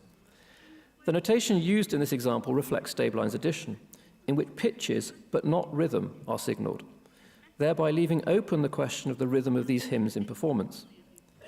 A number of theories have been proposed for the rhythm of medieval hymns, as for medieval monophonic song in general. Solutions have varied on a spectrum between the musical, such as fitting melodies into modern musical time signatures, and the textual, such as assigning all long syllables twice the duration of short syllables, or projecting the text accentually as if it were prose. Equalist theories have similarly varied between the primarily textual, in which each syllable has an equal duration, and the primarily musical, in which each note has an equal duration. Alternative proposals include that each neume or group of notes joined by a ligature was performed with an equal duration, or that the final note in each neume received the most weight and was preceded by lighter notes. Almost every idea has been imagined, you can guess from this. In the absence of proof for any hypothesis, the issue is now largely left to the judgment of modern performers, who tend to start from a basis of either equal note or equal syllable rendition, depending on the complexity of the melody, adding dynamic shaping, taking into account textual accent. Whatever decisions are made in modern performance, no systematic relation between the medieval melodies and their texts can be determined. Indeed, it's hard to imagine how this could be the case when scansion and accent vary by line and by strophe, and melodies were reused across numerous different hymn texts with their own distinct textual properties, both accentual and metrical. What may be observed is that melodies in this example demonstrate traits of their respective traditions. The melody number 1 is austere, with a single note per syllable almost throughout. The Cistercian melody number 2 is similar in style, apart from in its third line. The Veronese melody number 3 proceeds largely by step, filling in melodic leaps found in other traditions, such as the particularly angular German melody number 6. It would be simplest at this point to conclude that variety was intrinsic to the hymn tradition in the Middle Ages, and so that the most that might be done is to trace variation by scribe, manuscript, institution, region, and perhaps also by chronological layer. To do so, however, would be to overlook hints that widespread variance took place within a common framework. There are hints of this in the melodic network for Deus Creator Omnium, since in almost all cases relatively high notes, by which is meant notes higher than those immediately before or afterwards, occur on even-numbered syllables in the line. The directional signs added to melodies at the top and bottom of this example provide a summary of this relative melodic motion. So let's have a look at it. In the melody number 1, by far the majority of even syllables accord with relatively high notes, as indicated by an arrow pointing upwards. And in several cases, the pitch is at the same level as the preceding one, as indicated by a horizontal dash. Notes at the ends of lines are routinely lower and marked by an X. In only 2 cases is a relatively low pitch placed on an even-numbered syllable, that is at the 6th syllable in the 3rd line and the 4th syllable in the 4th line, both of which are marked with an arrow pointing downwards. And in both cases, this relatively low pitch is the lowest in the line and is the local subfinalis, a tone below the local final at the end of the line. So let me sing this through to you to get a sense of it. Deus Creator Omnium, pollique rector vestiens, diem decore lumine, noctem soporis gratia. The alignment of even syllables with relatively high pitches is even more marked in the German melody. Only one pitch in the final line is neither higher nor at the same pitch as those immediately surrounding, and that has the arrow pointing downwards. So let's listen to this one. Jesu Redemptor seculi, verbum Patris altissimi, lux lucis invisibilis, custos tuorum per vigil. In sum, the overall distribution of pitch height in both melodies suggests a general practice, with exceptions primarily at the beginnings and ends of lines. At the ends of lines, melodic and poetic closure may have served as an alternative means of imparting emphasis, counteracting the melodic tendency to fall to the final note. At the beginnings of lines, the melody either proceeds to a recitation tone or repeats its opening pitch, as marked with a bracket, thereby suspending any emphasis through relative pitch height at the very point that the dominant pattern of unstressed to stressed syllables is routinely disrupted. The conclusion to be drawn is not that there was a systematic relation between a single melodic feature and a single textual feature between pitch height and accent, but that melody might mark by various multiple means, including both normal prose accentuation and verse accentuation, by which is meant a sensed background alternation of unstressed and stressed syllables running through the poetic line. The first line of the opening strophe of Deus Creator Omnium, for example, begins with an accented syllable, but settles afterwards into alternating unaccented and accented syllables from the third syllable onwards, resulting in the recurring linear pattern dum da da dum da dum da dum. Precisely the same pattern of accents is found in the other rhythmical and metrical hymns sung to the same melody. So we have Christe Redemptor Omnium and Jesu Redemptor Seculi. Intriguingly, departures from this regular pattern of accents are found at the same place in the first strophes of each hymn text. At the opening of the second line in Deus Creator Omnium, the enclitic renders the accentuation of polyque ambiguous, either polyque or polyque. In Christo Redemptor Omnium, there is at the same point in the second line a monosyllable followed by a disyllable, ex patre, implying accents on either the first and second, ex patre, or just the second syllable, ex patre. In Jesu Redemptor Omnium, there are accents at the first and third syllable, verbum patris. It is here, at the opening of the second line, that the melody has repeated notes placed over both the first two and following two syllables. You can see it there in the red box. These repeated notes permit emphasis through relative pitch height to be placed on any of the first four syllables of the second line. Importantly for our purposes, the same specific and general patterns are projected by the same melodic means for both metrical texts, Deus Creator Omnium and Jesu Redemptor Seculi, and also for a rhythmical text, Christo Redemptor Omnium. A final observation is to make is that melodies also articulate properties peculiar to individual texts. Witness the placement of the largest leap downwards, a fourth, at the fifth syllable of the second line, only in melodies for Deus Creator Omnium, numbers 1 and 2, where it corresponds to a textual comma in the middle of the line. Polyque recto. There's the comma. Vers diens diem de. So we have that leap downwards at the point that there is a comma. The general point is therefore that melodies project multiple features of their text through manifold means in a deictic or context-dependent manner. The point specific to our theme of time is that melodies do not thereby impose their own musically organized time upon the texts, but rather project a range of properties that are already there within them. In other words, they provide what Rietver Jonsson and Leo Treitler termed a reading of the texts. In this case, 3 layers have been identified that are variously articulated through a flexible use of pitch height. First, a regular alternation of unaccented and accented syllables through the verse. Second, a particular expression of this background pattern common to a set of hymn texts, in this case the reversal of the accent pattern at the opening of each line marked by melodic repetition. And third, accentual patterns of specific texts that deviate from a common shaping at fixed points, in this case the variation in accent between specific texts at the opening of the second line as marked by a varied extension of melodic repetition. The first of these layers, the regular alternation of unaccented and accented syllables, implies something akin to a sensed background pulse, whereas the 2 subsequent layers imply deviation from or suspensions of this pulse at various points in the line. It remains to be seen how far these observations may be applied across the whole hymn repertory, or even just Ambrosiani. Preliminary investigations suggest that similar behaviors can be traced across medieval hymns, although a methodological problem remains in searching systematically for melodic features whose evaluation is context-dependent. For now, what is offered is a first preliminary conclusion, namely that hymn melodies projected repeating patterns of textual accent, operating at multiple levels in both metrical and rhythmical texts, without imposing a separate quantifiable rhythmic system. By extension, sung performances of hymns did not define their own artificially created time, but took place within pre-existent time, whose cycling patterns of return were variously poetic, liturgical, the singing of hymns at set times in the day, week, and liturgical season, and natural, as in the variation in the timing of liturgical hours, especially between summer and winter. A second and related point may be pursued by turning from comparisons of multiple versions of a single melody to multiple melodies recorded for a single text. Example 2 aligns the various melodies for Deus Creator Omnium recorded in Stäblein's edition as found in Milanese, Cistercian, German, French, and Italian hymn collections. Differences between the melodies may be appreciated at first glance.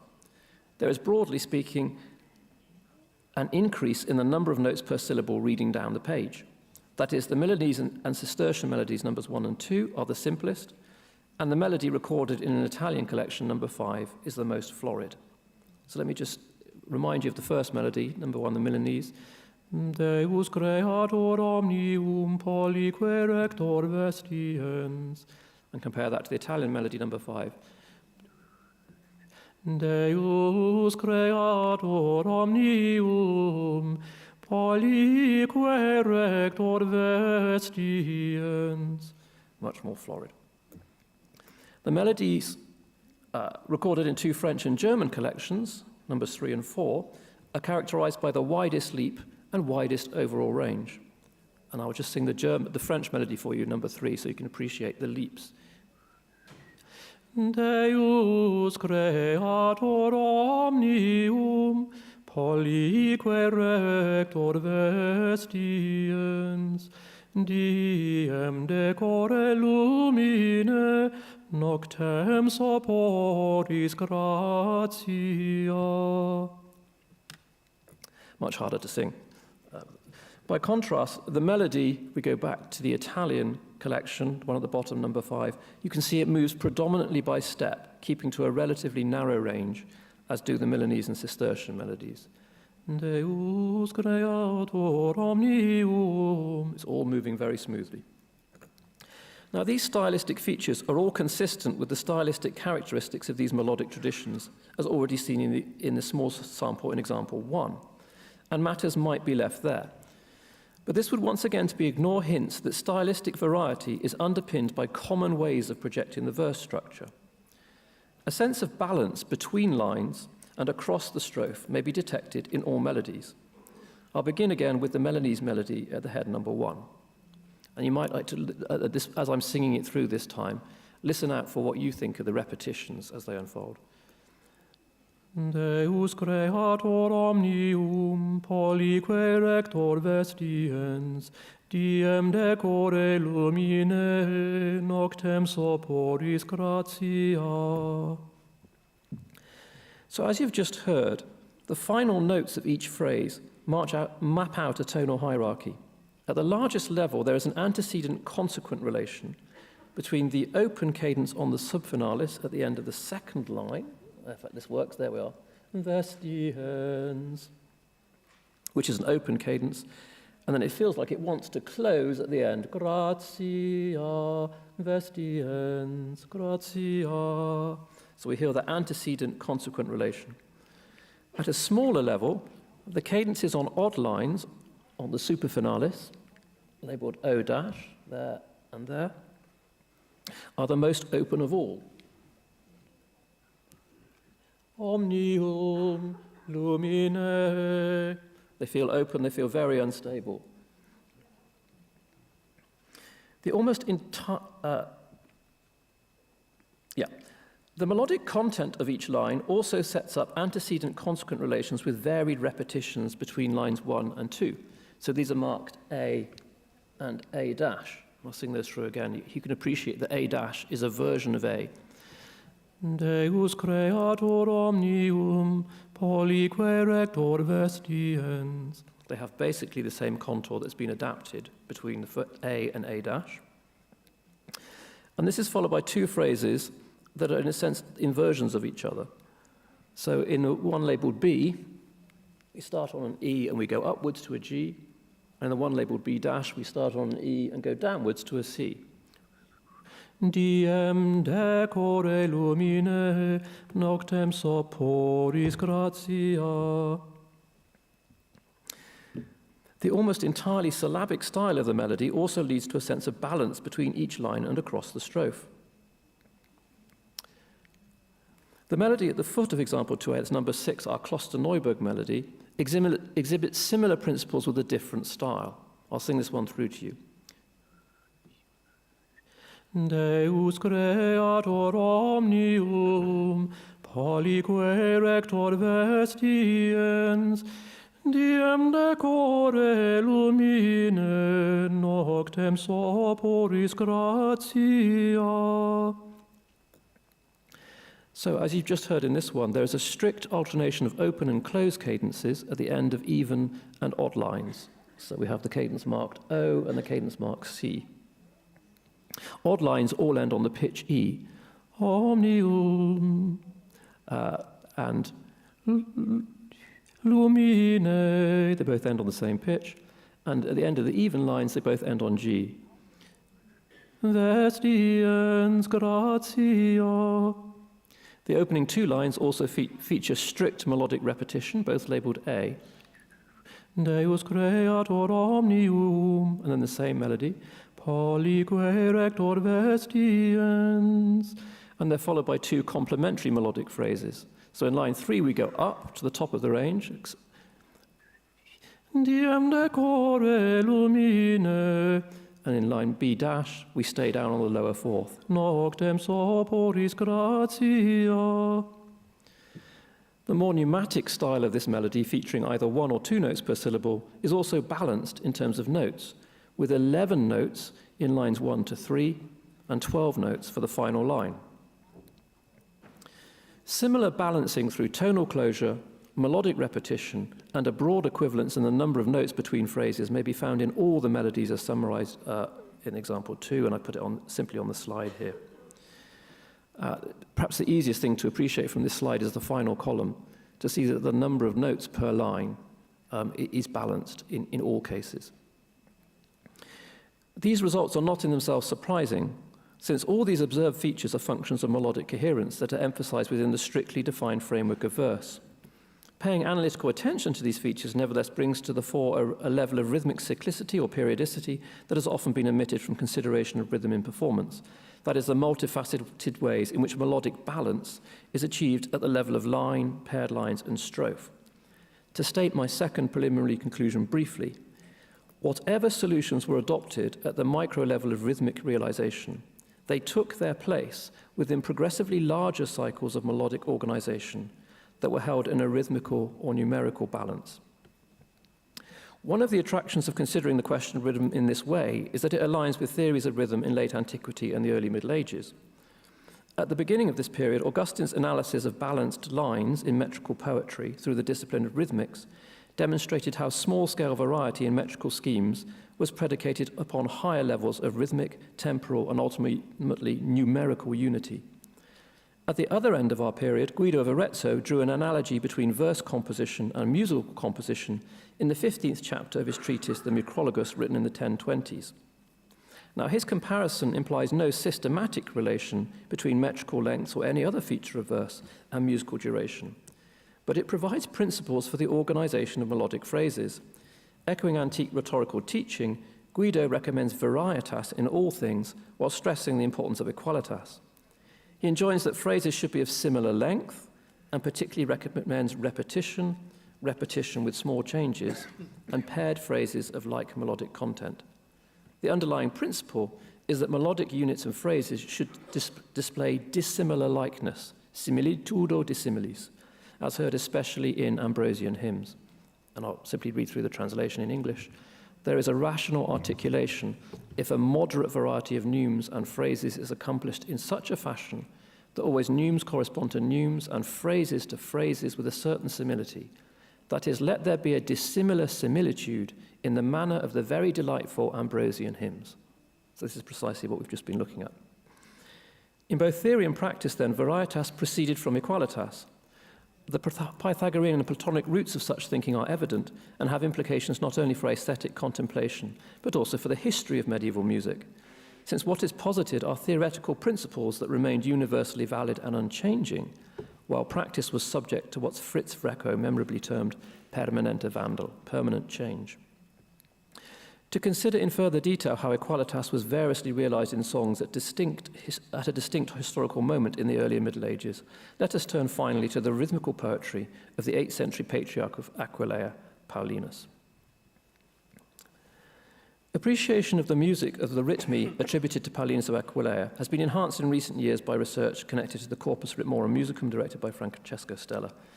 The digital version of the edition has not only permitted consultation of images, sound recordings, and an analytical database, but also enabled updating of the manuscript base used for the first edited volume published in 2007. New notated sources and new melodic models for the poetry of Paulinus of Aquileia have since been identified, some of which may now be consulted online. Reconsideration of a network of sung versions for a single poem by Paulinus is offered here as a way of demonstrating how different approaches to the rhythm of rhythmi were pursued at different times in the early Middle Ages. The rhythmus in question is Tertio in Flore, Paulinus' retelling of the story of Joseph and his brothers from the book of Genesis. And you have the first strophe only on the screen. Unlike Paulinus' other biblical narrative on the resurrection of Lazarus, Tertio in Flore consists almost entirely of a recasting of the biblical story. It is composed in 15-syllable lines divided by a regular caesura and arranged into regular 4-line strophes. You have the first strophe on the screen. The standard shorthand of 4 times 8p plus 7pp, or 4 lines with 8 syllables with a penultimate accent and then 7 syllables with an anti-penultimate accent, does not adequately convey that this rhythmus not only has an external form that resembles the metrical trochaic septenarius, but also has a pattern of accented, unaccented syllables that is remarkably consistent throughout the poetic line. As observed by Francesco Stella in response to Dag Norberg, even apparent exceptions to the trochaic pattern of accents may be understood as licenses. 2 musical notations survive for the poem, but wider performance may be assumed since unnotated shorter versions of the poem are transmitted within mid-9th century verse collections, all of whose contents are found elsewhere with notation, or may be presumed to have been sung. The opening 2 strophes of Tertio in Flore, along with pneumatic notation, were added to a collection of texts copied at the Abbey of St. Gallen by a single scribe writing most likely in the early decades of the 10th century. You have the image on the screen. The pneumatic notation cannot be directly transcribed into modern notation, but aspects of rhythm and melodic organization may be recovered. The transcription of the text in this example demonstrates one dimension of rhythm by underlying all syllables that carry indications of lengthening or emphasis in the pneumatic notation. As may be seen in the summary transcription, the ultimate and penultimate syllables of half lines and 4 lines were routinely lengthened, except at the end of the strophe, where some form of slowing down may be assumed. Some broadening is also indicated by modification of the shape of the neumes as represented in the textual transcription by italics, and this broadening is found at the same point in both strophes, that is, the melodic high points and melismas in the 10th syllable of line 1 and the 2nd and 3rd syllables of lines 2 to 4. It is possible to proceed further through melodic reconstruction. I have previously noted that a similar melodic form and distinctive melodic profile is found in a broadly contemporary Aquitanian notation for Paulinus' other biblical narrative rhythmus, Fuit Domini. It may now be added that a similar melodic profile is recorded for the hymn Tibi Christe Splendor Patris, which is recorded as a unicum in an 11th century Veronese hymnal.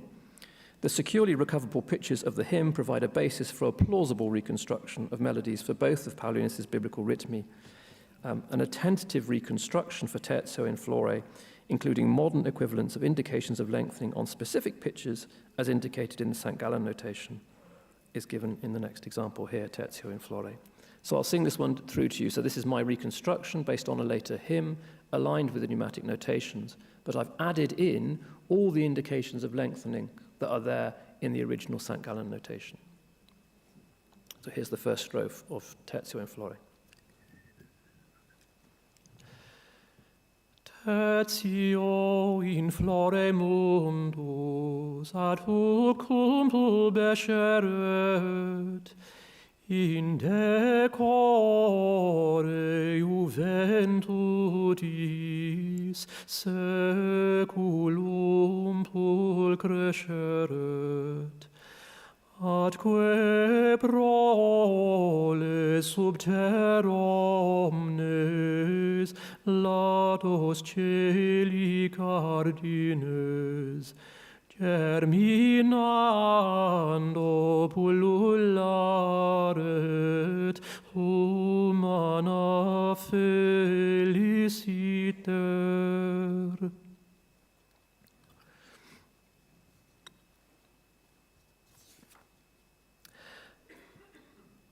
Unusually, 2 strophes were notated in St. Gallen manuscript. I just sang one for you.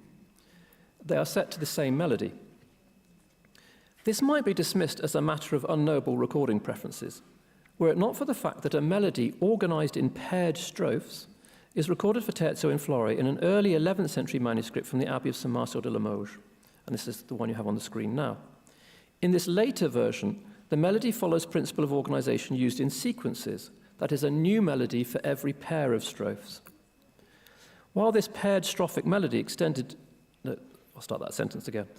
Whether this paired strophic melody extended beyond the 9th strophe is an open question, since the notation in the Limoges manuscript breaks off at the end of an opening. The reconstructed melody is more segmented than the St. Gallen melody and features varied melodic repetition at multiple different levels, from half line to full line to paired lines to paired strophe. The melodic language shares some features with the contemporary sequence, especially in the so-called Gallican cadences at the ends of lines. Da, da, dee, dee. But the variation between syllabic, pneumatic, and melismatic textures goes beyond the typical sequence behavior in which each syllable has a single melodic motus. So I will sing through to you strophe 3 from this terzo in flore, this later 11th century melody from Limoges. And hopefully you can appreciate the difference with the earlier melodies. O exterilis beata sarum sanctum peperit filium, cui nomen dedit bonus Dei angelus, clausus ad hoc vulva matris Isaac vocatus est, quem in Dei holocaustum parte justus obtulit. This reconstructed melody projects the text at multiple levels, including routinely projecting the regular alternation of stressed, unstressed syllables through relative pitch height.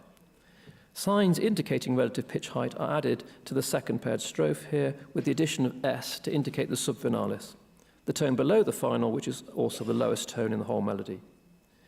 Almost all tones on accented, odd-numbered syllables are relatively high or on the subfinalis, which is always the lowest note in the phrase, and thus at its own extreme with respect to relative pitch height. There is also a recurring melodic pattern in which 2 conjunct notes are usually found on unstressed syllables, connecting them smoothly to the next stressed syllable. This pattern is marked in this second paired strophe by 2 dots.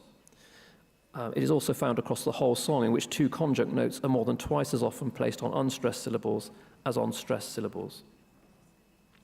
The overall effect when combining with emphasis through pitch height is a flowing melody with a recurring emphasis on single notes placed on odd syllables, offset by motion towards and away from these on even syllables. In short, something akin to a trochaic arsis and thesis.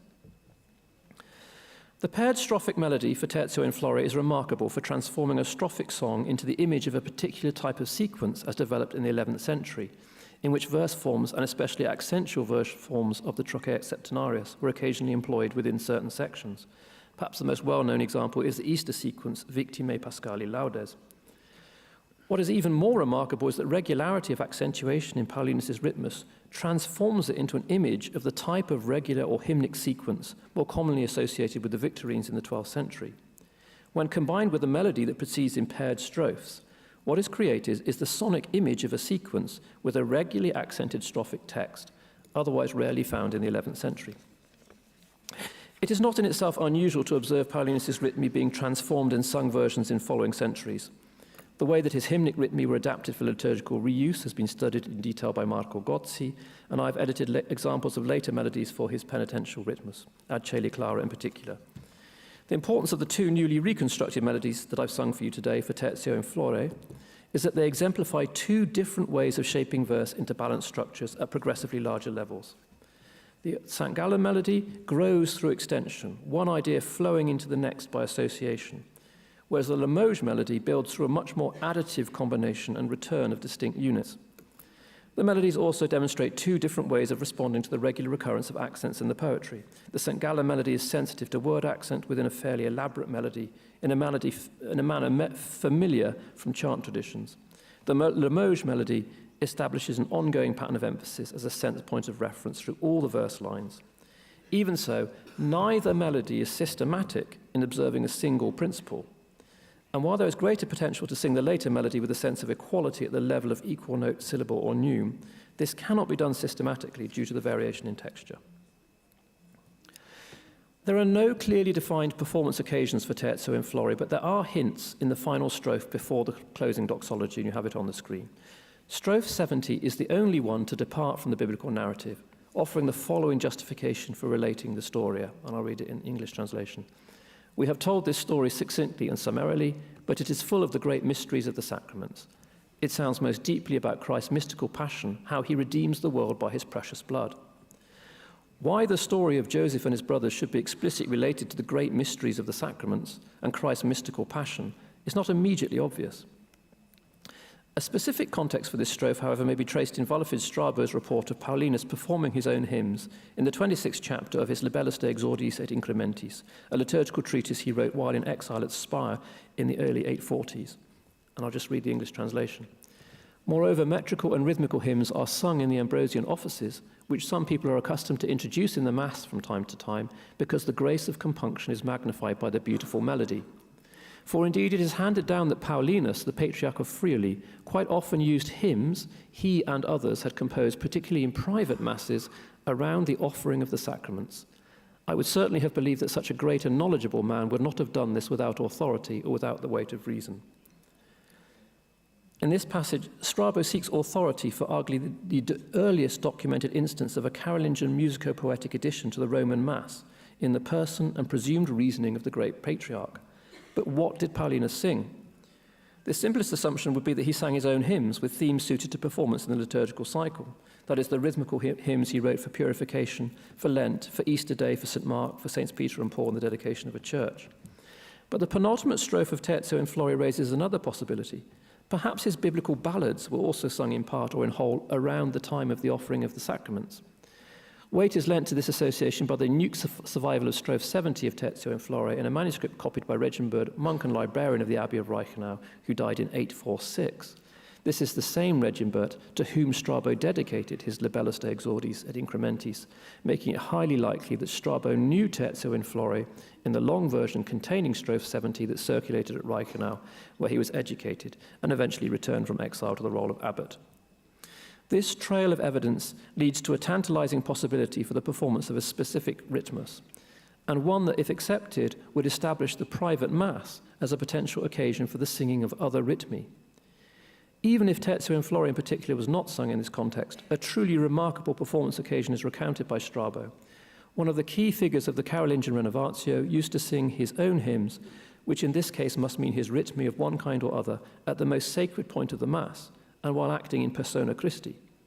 In so doing, he was raising up a style of composition associated with the Vulgus to a point of intersection between time and eternity.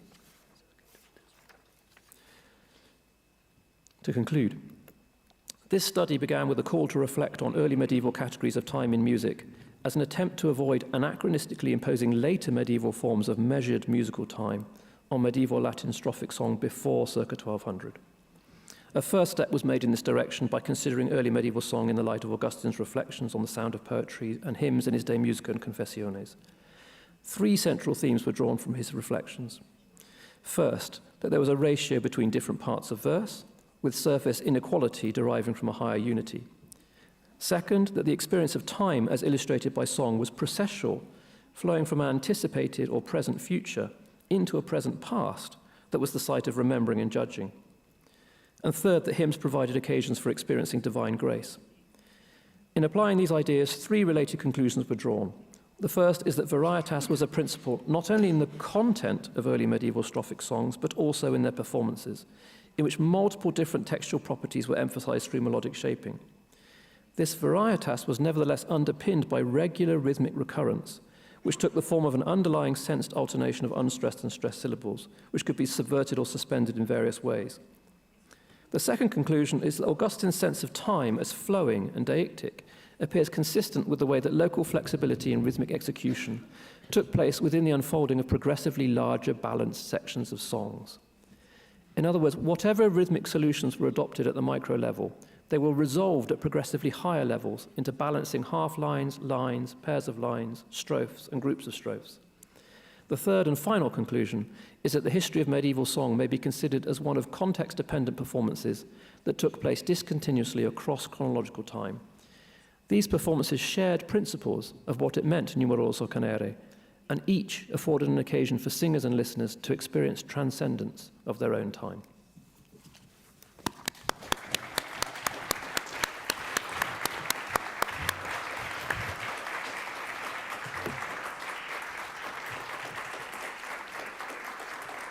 Un'esposizione, devo confessarlo, per chi come me non ha sufficienti basi musicali, direi impervia, ma che Sam Barrett ha saputo proporci come estremamente avvincente, tanto che si vorrebbe che continuasse oltre i limiti imposti dal programma, ed è doloroso a questo punto essere il presidente obbligato a sollecitare, a concludere.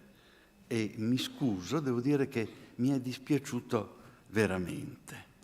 E con tutto ciò, pensando ai rapporti che venivano proposti fra ritmo e metrica,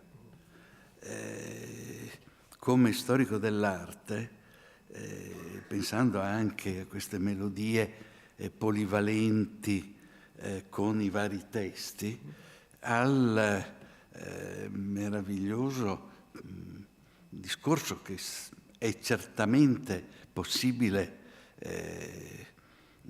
costruire, e ne abbiamo avuto prova, tra l'altro, proprio nella lezione che ha preceduto, con il linguaggio figurativo e con il linguaggio decorativo anche, nella meravigliosa unità che raggiunge negli esiti migliori.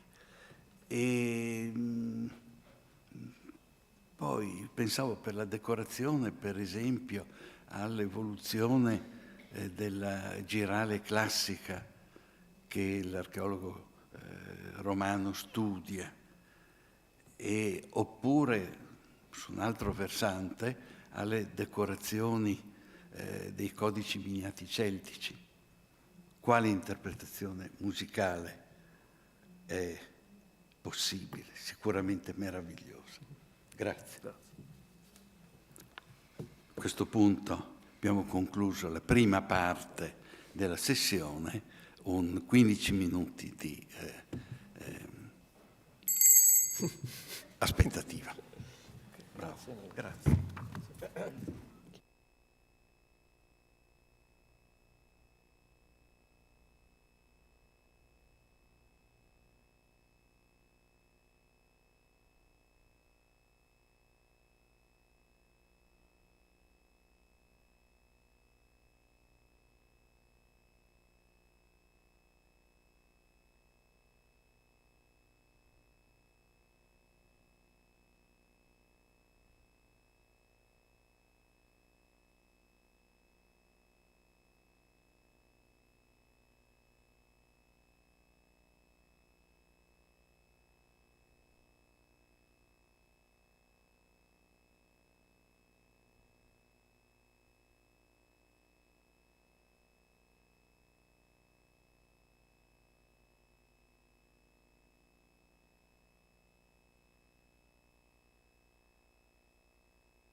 mostrerò prima di finire, mostrerò il foglio con sopra 5 minuti.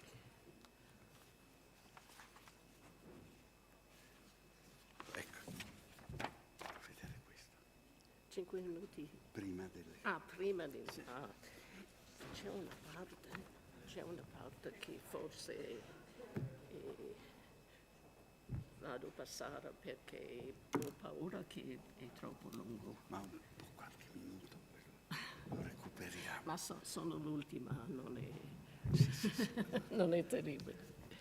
Poi quando prendiamo i lavori con la professoressa Simona COHEN, che ci parlerà di personification of time in early medieval art. Grazie. First of all, I'd like to express my thanks and appreciation to the organizers of this wonderful settimana. Many of the speculations and theories of time set forth in medieval theological literature had no direct expression in the visual arts. During the first centuries of our era, there was a conspicuous gap in the depictions of time, a seeming denial of the concretization of time. Ecclesiastics pursued the questions of time and temporality in theological, historical, eschatological, and millenarian contexts, and dealt with time calculation primarily from the 7th and 8th century to establish church feasts. Yet there were few artistic depictions of time or visual expressions of temporal duration during the first centuries of Christianity. How can we explain the disappearance of symbols and personifications that were prominent in classical art? Okay. The fact that signs of the zodiac were excluded in early Christian imagery has been related to the refutation of astrology and astral fatalism, as well as its association with imperial propaganda. Lactantius proclaimed in his 4th century Divinae Institutiones that following the universal ekpyrosis, there would be, quote, a new world which would not be subject to astral influence and freed from the dominion of time. From approximately the 6th century, depictions of the bus or signs of Sol and Luna and the Greek letters Alpha and Omega established Christ the Pantocrator as the embodiment of eternity, creation, and the end of days. Time symbols associated with pagan, myth, and ritual were largely based on the interrelated forms of repetitious movement, that is, time, defined by analogy to space and cyclic periodicity, which constituted the basis for time computation. Movement and process characterized the images of time and eternity in pre-Christian thought and visualization. Eternity was depicted as time that repeated itself endlessly, not as timelessness. These conceptions are beautifully illustrated in the iconography of the 4th century Patera di Parabiago, for example, where cyclic time is expressed by the anthropomorphic deity Ion turning the heavenly zodiacal band that is supported by Atlas.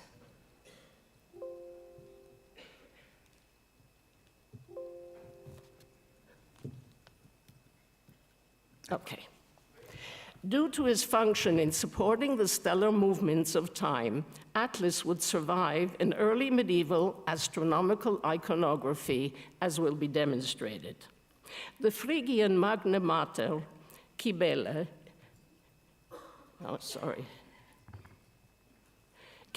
and her consort Attis, whose death and resurrection symbolized the cycles of vegetation, are accompanied by figures of Sol, Phosphorus, Luna, and Hesperus on their chariots, and by the 4 Carpoi, or seasons.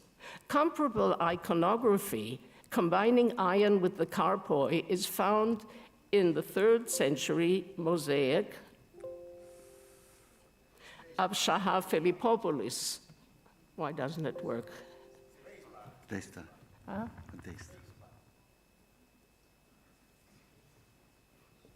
At Antioch,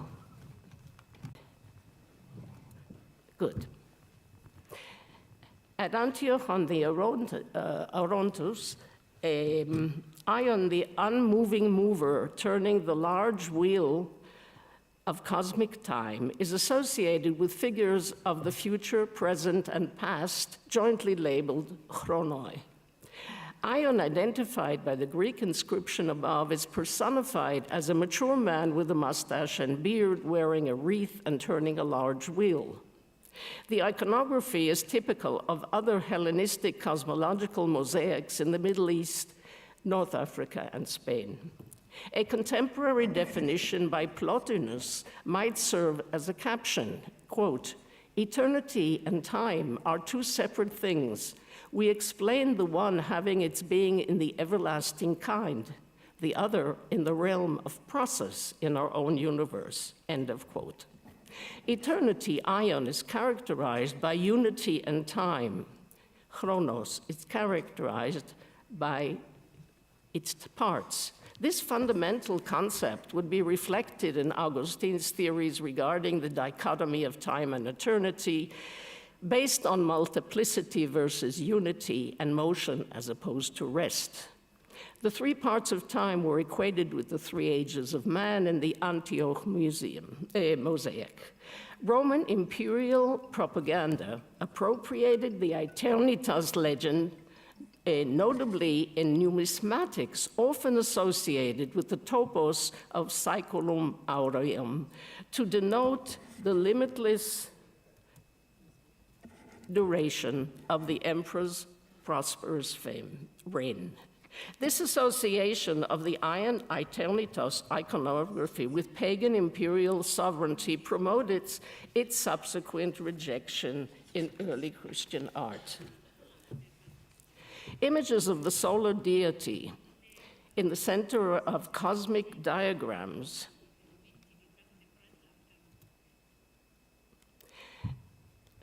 images of the solar deity in the center of cosmic diagrams perpetuated solar symbolism in early astronomical illustrations.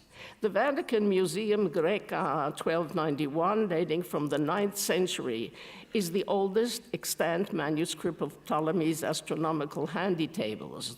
The circular design on folio 9 represents Helios on his chariot with 12 nude figures, 6 dark and 6 light in the first concentric circle. Above these figures are 12 numbers in Greek that define the date and time in which the sun enters the zodiac. Following are 12 clothed figures representing the months, framed by their names in Greek. The outermost circle represents the zodiac. Precedents for the concentric design depicting Helios framed by the zodiac are found in Judeo-Christian pavement mosaics of Judea, dating from the 4th to the 6th century. The earliest extant mosaic is located in Tiberias, which was the sacred city of the Sanhedrin, the supreme judicial, ecclesiastical, and administrative council of the Jews in New Testament times. The central part of the ancient mosaic floor in the synagogue of Hamat Feria depicts the Greek sun god Helios on his chariot, surrounded by 12 signs of the zodiac with Hebrew inscriptions in each. A woman's face is portrayed in each of the 4 corners, along with the Hebrew inscription indicating the season of the solar calendar, Tishrei, Tevet, Nisan, Tammuz, corresponding to fall, winter, spring, and summer, as represented by the agricultural activities of the season. Greek and Aramaic inscriptions honor benefactors. Assumedly, these images were inimical to Jewish tradition.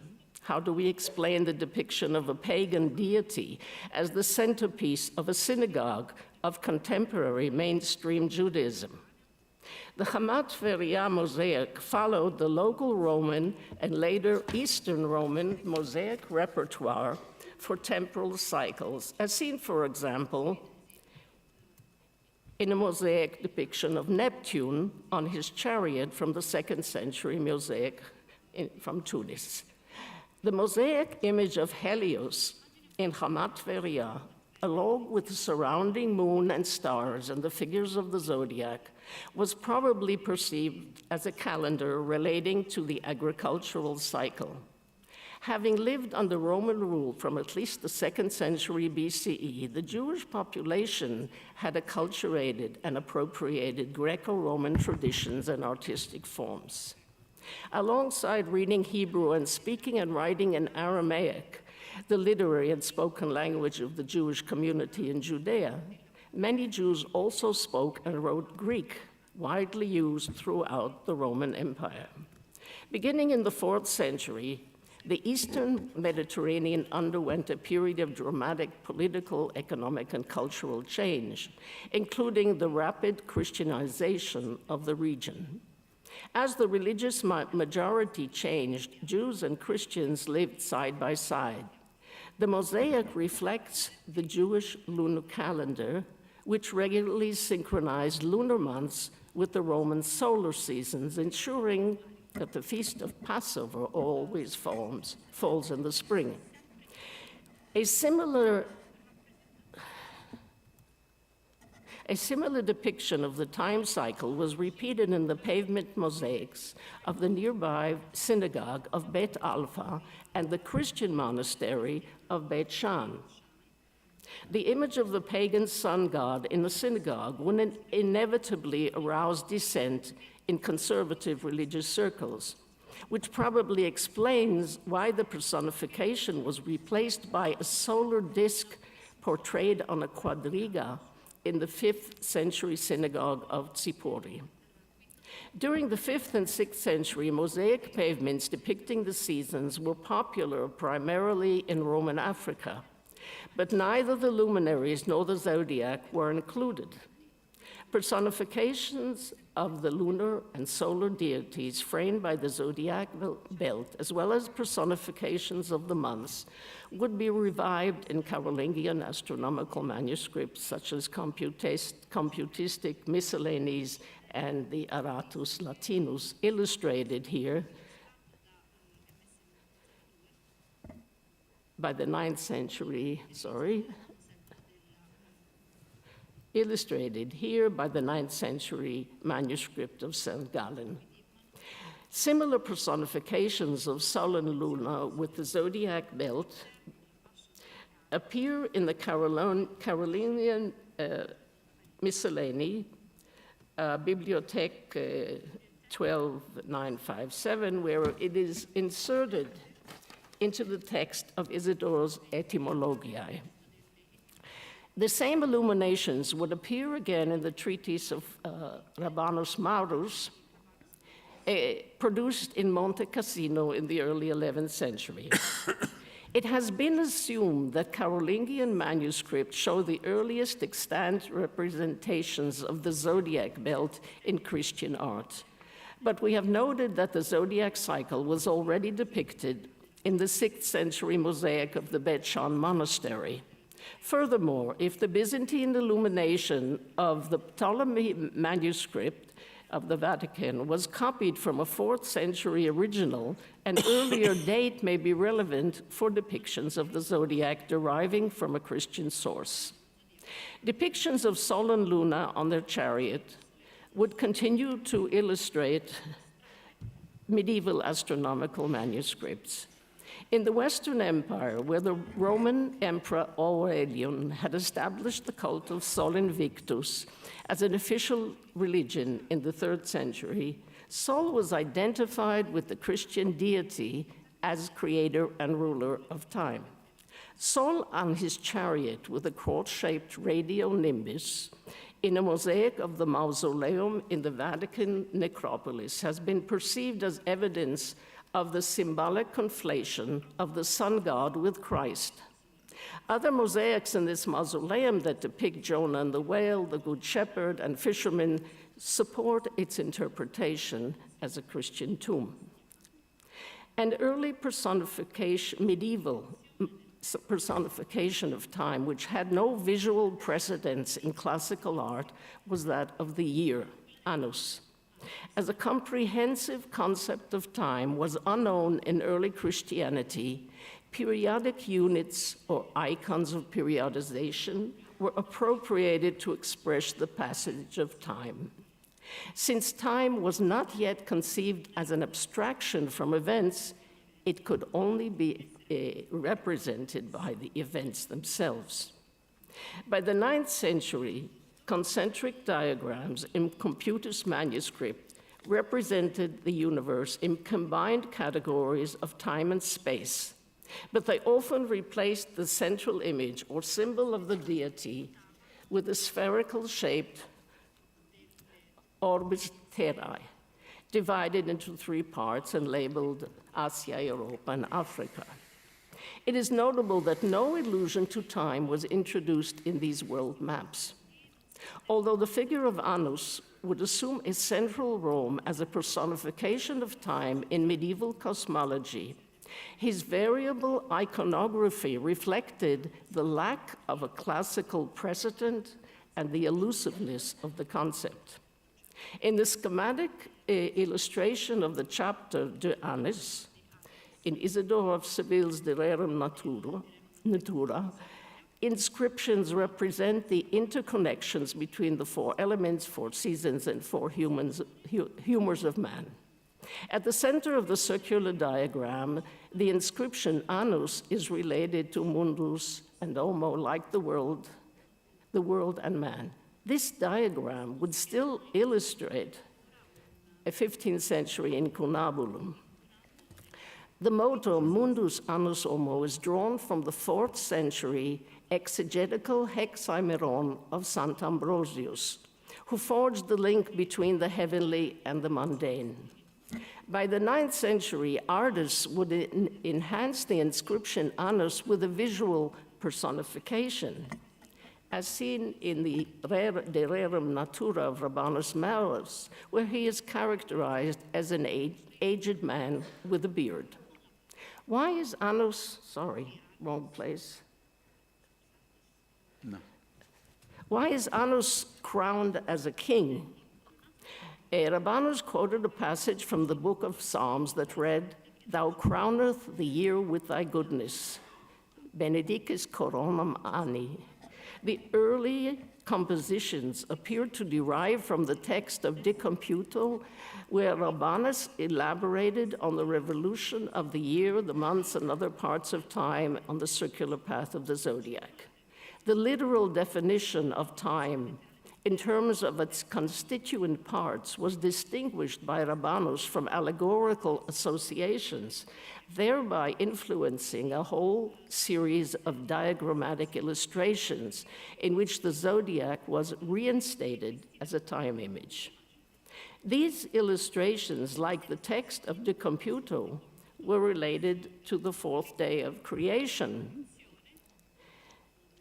as described in Genesis 1:14. This passage read, "And God said, let there be lights in the firmament of the heavens to divide the day from the night, and let them be for signs and for seasons and for years, days and years." Exegetical commentaries written after the 5th century interpreted the last part, "E sint insignia and in tempore e dius et annus," more or less in accordance with Augustinus' De Genesi ad Litteram, illustrating the inherent connection between time and stellar constellations. For early medieval commentators, time was synonymous with days, seasons, and years, the temporal units conceived by man. In the folder Sacramentar, assigned to about 980, bearded Anus is depicted as the controller of the passage of time, as represented by personifications of seasons, labors of the months, day and night. The inscription framing Anus, bis sena mensum vertigne volvitur annis, is the prologue of a poem that appears in this sacramentary and similar anthologies dating from the 10th to the 12th century. The poem describes the annual division of the solar calendar into months, weeks, and days, but does not contribute to the visual interpretation other than stating that time is revolving or rolling on.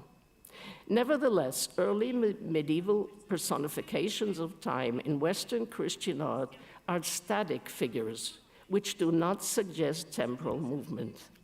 By contrast, the movement of time's passage would find contemporary expression in Byzantine depictions of kairos, inspired by classical precedents. This is a fascinating subject, which unfortunately I am not going to discuss today for lack of time. Following the precedent of Rabanus Maurus, Romanesque manuscript illuminations and tapestry sometimes depicted a regal, crowned version of Anus seated on a throne. Anus, holding Sol and Luna, is represented by the Liber Scivias of Hildegard of Bingen, written in the 12th century and illustrated almost a century later. The framing concentral circles contain heads of the cardinal directions, images relating to weather and climate, and large personifications depicting times of day beside zodiac signs.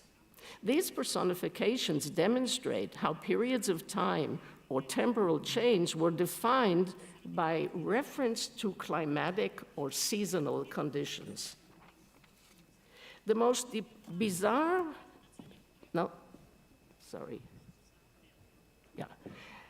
The most bizarre depiction of medieval Anus is that of the Chronicon Zwiefaltense from the Benedictine monastery. It is a compilation of the writings of Benedictine scholars and contains 33 illustrations. Of particular interest here, sorry, I want to go back. Of particular interest here are the illustrations representing creation, with the fall of the angels and the fall of man. And the cosmological image represented the annual cycle with Anus at the center. Anus is depicted as an elderly figure with a beard. Although he is characterized by his halo, his hairy body recalls that of the mythical medieval wild man who was depicted in medieval illuminations, tapestries, numismatics, and was sculpted on church portals from the early 11th century. One can only wonder at this unseemingly identification of Anus, the personification of cosmic time. Perhaps the illustrator conflated Anus with the Titan Atlas, who was described by Virgil as a bearded giant. He is shown with an enormous head and is in a crouching position. As he holds up the sun and moon, Nox and Dios are at his sides, as described by Hesiod, who claimed that Atlas marked the boundary between day and night. The provincial illustrator had no idea of Atlas as he was depicted in classical art. But he may have known that the mythic Atlas was turned into a mountain and his rough beard was covered with ice. The manuscript contains an illustration of creation and original sin, where hairy demons represent the fallen angels. These demonic figures are obviously unrelated to the Anus depiction. But the hairy male figure on the upper right corner of the cosmic diagram is identified by the inscription Pruina, frost. Having no knowledge of theoretical discussions of time or depictions thereof, the illustrator chose to identify Anus with the wintry climate, a characterization that recalls Virgil's simile of Atlas with a frozen beard. As noted, images of periodicity were often defined by reference to climatic or seasonal conditions. The fact that Annus could be depicted as a hairy man, a king, or a cosmocrator demonstrates the problem of depicting a comprehensive or abstract image of time. A solution to this problem was derived from astronomically related illustrations as exemplified by the mythical Atlas supporting the heavens. Atlas was appropriated in classical literary sources to represent temporality that is ruled and defined by the celestial movements. According to Hesiod, when the Titans were defeated by the Olympian gods in the Titanomachia, many of them were confined to Tartarus. But Zeus condemned Atlas to stand at the western edge of the earth and hold up the sky on his shoulders. In Hesiod's account, Atlas marked a boundary between east and west and day and night. Consequently, his function was related to cosmic time as well as space. Homer described Atlas as seer, mathematician, philosopher, and astronomer, referring to the tall pillars of heaven held by Atlas to keep earth and heaven apart. He became Atlas Telamon, enduring Atlas, the embodiment of the celestial axis around which the heavens revolve. The myth that would inspire most ancient authors was that of Perseus, who was slighted by the Titan and used the severed head of the Gorgon Medusa to turn Atlas into stone. As mentioned before, Virgil described Atlas as a bearded giant who assumed the likeness of a mountain with a pine wreath on his head. By conflating the pine-wreathed head of the Titan with the mountain peak covered with pines and identifying his frozen beard with the snow-covered slopes, Virgil created a powerful synchronism.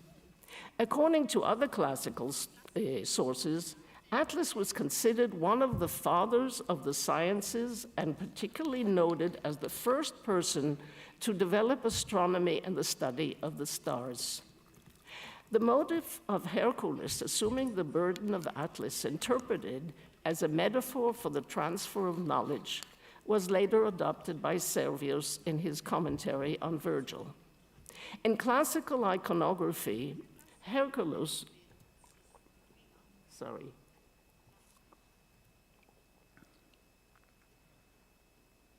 In classical iconography, Hercules would sometimes replace Atlas as a figure bearing the celestial vault. Isidore of Seville related to different traditions regarding the invention of astronomy, describing the attribution to Atlas as follows, quote, "The Greeks say that the art was earlier conceived by Atlas, and that is why he was said to have held up the sky.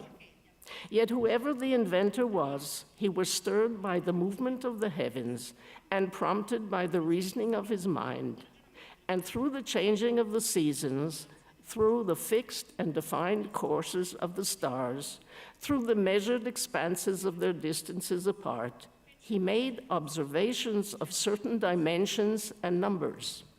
By defining and discerning these things and weaving them into a system, he invented astrology." Atlas was responsible for interpreting the movement of the planets and stars through the heavens with the changing of the seasons. In other words, he observed the movement of time. In this manner, the mythic depiction of Atlas was converted into a metaphor of astrological and astronomical knowledge. The literary tradition was adopted and expanded in the commentaries on classical sources and in mythological exegesis during the 12th and 13th centuries.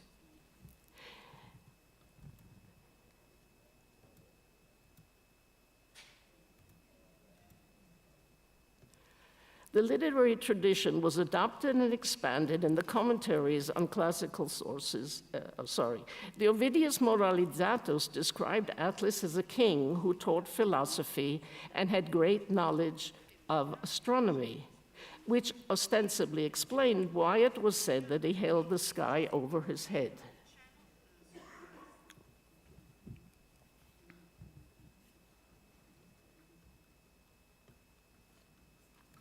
The Ovidius Moralizatus described Atlas as a king who taught philosophy and had great knowledge of astronomy.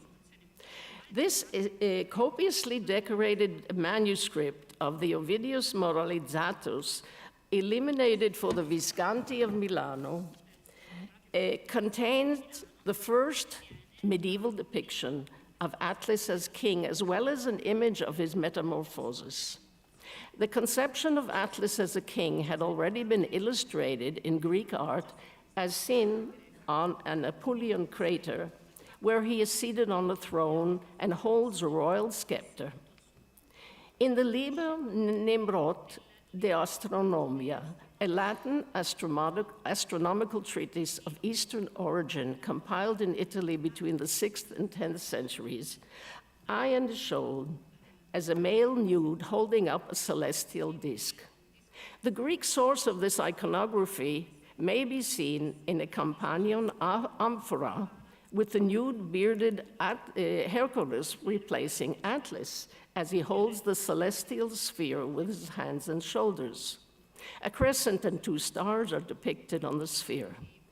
In the same manuscript, the text that discusses the year was all illustrated solely with charts and diagrams similar to early Christian sources.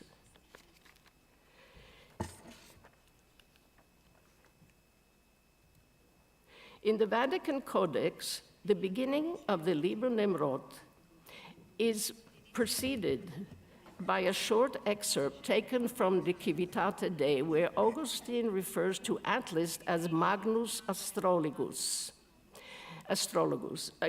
identifying him as a contemporary of Moses and brother of Prometheus, tracing his offspring to Hermes Trismegistus. The excerpt on Atlas that juxtaposes the biblical tradition represented by Nimrod to pagan classical astronomy is illustrated by the image of the 2 mythical astronomers drawn at the bottom of the first folio. The Liber Nimrod was widely known and copied until the 13th century, primarily in areas of southern Italy and France. This would explain the influence of the companion amphora iconography on a manuscript from southern Italy. Michael Scott, astrologer to Frederick II in Sicily, borrowed part of this text and the illustrations in his Liber Introductorius, including the image of nude bearded Atlas with the inscription Kailon Atalax. In the Munich manuscript, he seems to be running with his celestial wheel. Scott's illustration is thus distanced from the classical source, where the figure is crouching with bended knees to emphasize his effort. Quoting Augustine, Scott wrote, "The giant Atlas brought the art, astrology, to Spain before Moses received the 2 tablets containing the 10 Commandments." The main text of a Venetian manuscript of the Versos de Horologio Nocturno, written by Pacifico of Verona, is associated with the Liber Nimrod. This 9th century poet, scientist, and archdeacon of the Verona Cathedral described the design and the working principle of a night clock, which he is thought to have designed. The night clock was an instrument for the measuring of time based on the observation of the movement of the circumpolar star. We might recall that 2 centuries before the invention of Horologio Nocturno, Isidore of Seville had stated that time does not exist in the middle of the night because there is no activity. Quote, "The dead of night is the middle and inactive time of night, when nothing can be done and all things are at rest in sleep. For time is not perceived on its own account, but by way of human activities. And the middle of the night lacks activity. In other words, time is not perceived at night because time does not exist at night. 2 centuries later, astronomers were already measuring time by the stellar movements of the night sky. In Romanesque art, the mythological atlas mediating between the terrestrial and celestial spheres could also be seen as a terrestrial symbol. This function is clarified by the inscriptions which often accompany him in Romanesque works in northern Italy. In the figural frieze of the Modena Cathedral, for example, Atlas bears the inscription hic premit, hic plorat, gemet, hic nimis iste laborat. He presses, weeps, groans, and toils much. Inscriptions on the Atlantis of the Modena Porto della Pescheria complain of the great weight. Similar inscriptions are found at Cremona Cathedral, Piacenza, and elsewhere. A telemon at Piacenza bears the inscription Avaritia, as it assumed a primarily moral significance. The Romanesque figure of Atlas in North Italian ecclesiastical sculpture was not explicitly associated with time. Its implicit association with astronomy and timekeeping, nevertheless, was not forgotten. The association of Annos with the mythical Atlas, for example, is depicted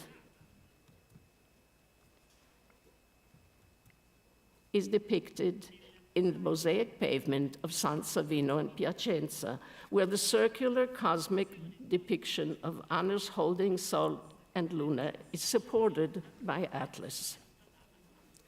Considering the moralistic function of Atlas as the Atlanta in Romanesque architectural sculpture, we might question his continued role as a personification of time.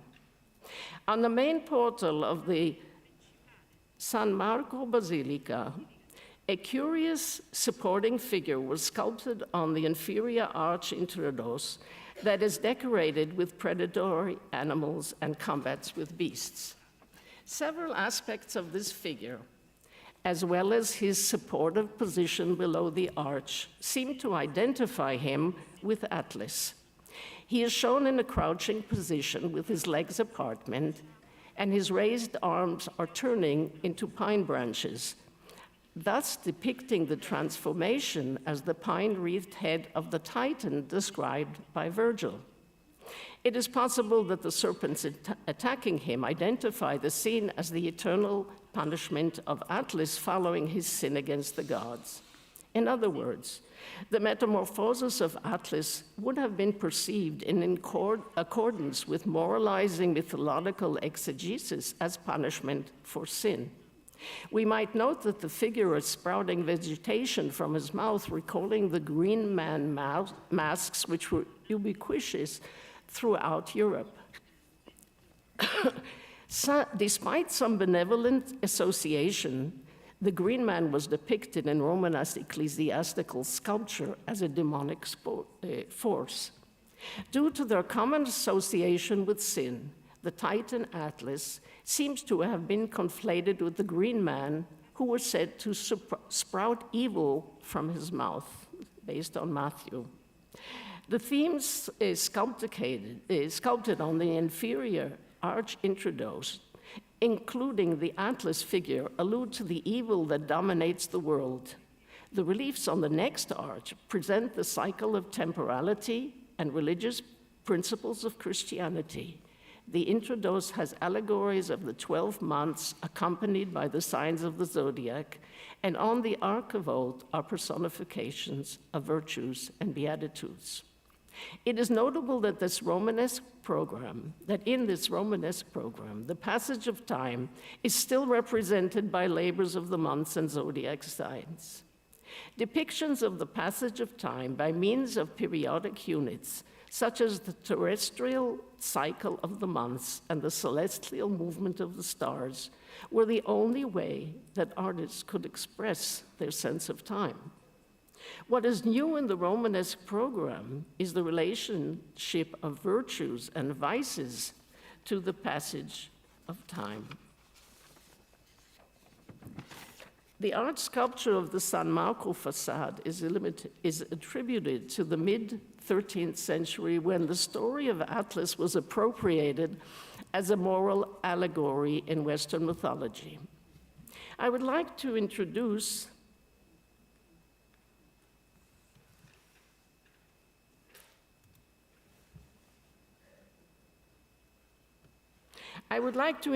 a totally different aspect of Atlas's iconography. The Venetian sculptor of the San Marco arch reliefs followed an early iconographic tradition of Atlas that had also been transmitted to East Asian sculpture by the 2nd and 3rd centuries, as exemplified here by a statue from Gandhara, where Hellenistic and Roman prototypes were conflated with indigenous themes. Scholars have investigated connections between Greco-Roman depictions of Atlas as a support figure with analogous examples in Gandhara and subsequently in China and Southeast Asia. Numerous winged atlases of the Kushan dynasty were used as supporting elements on monumental stupas. In Gandharan Buddhist sculpture, Atlas was also depicted carrying the 3 celestial wheels.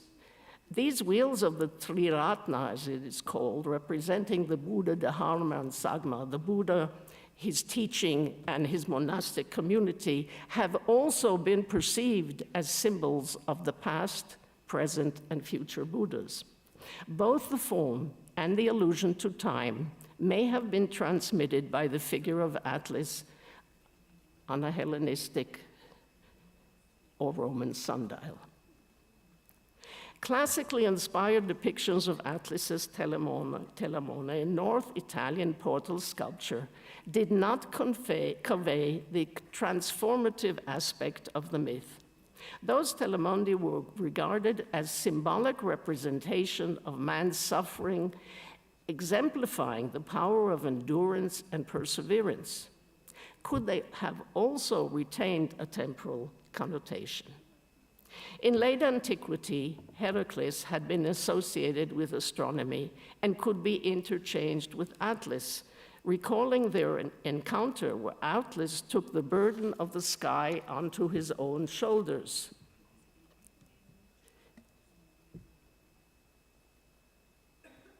What happened here?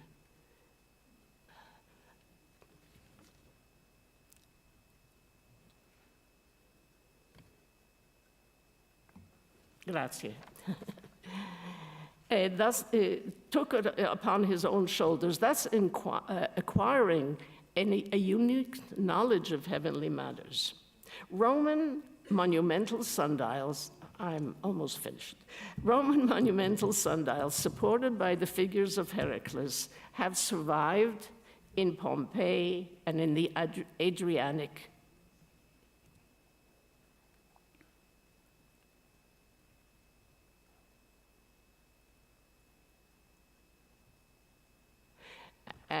Have survived in Pompeii and in the Adriatic area, as illustrated here by that of Sirmium, in which the 2 heroes, together with Iphicles, jointly bear the heavenly weight. The cosmic aspect of Heracles was emphasized by the Neoplatonists. Plotinus described his career as the epitome of an ideal active life, in contrast with Atlas's stationary existence. Atlas, he claimed, possessed inactive wisdom, while Hercules never rested. His constant motion was associated with time, essential to life itself. Nonus of Panopolis described Hercules as the leader of the stars who is dressed in stars. He related how the god Dionysius specifically addressed Heracles as the sun, calling him master of the cosmos and source of the time span for youth and old age. The association of Heracles and Atlas with time was sustained throughout centuries, as demonstrated by their depictions on sundials. A late antique monumental sundial, known as the Statua Orologio or Ercole Orario, was a public monument in Ravenna. The statue, which was documented from the 10th century, depicted Heracles as he supports the celestial globe on his shoulders. Although the kneeling Atlas is familiar to us from the famous statue of the 2nd century now in Naples, it was not known at that time. The Neapolitan Atlas was in a fragmented state during the medieval period. Following its restoration in the late 1550s, the Ercole Orario, it was purchased by Cardinal Alessandro Farnese, but was subsequently destroyed in an earthquake of 1591. These examples demonstrate that the association of Atlas and Heracles with antique sundials, some of which were appropriated as medieval monuments, mediated their role as mythic personifications of time. Grazie.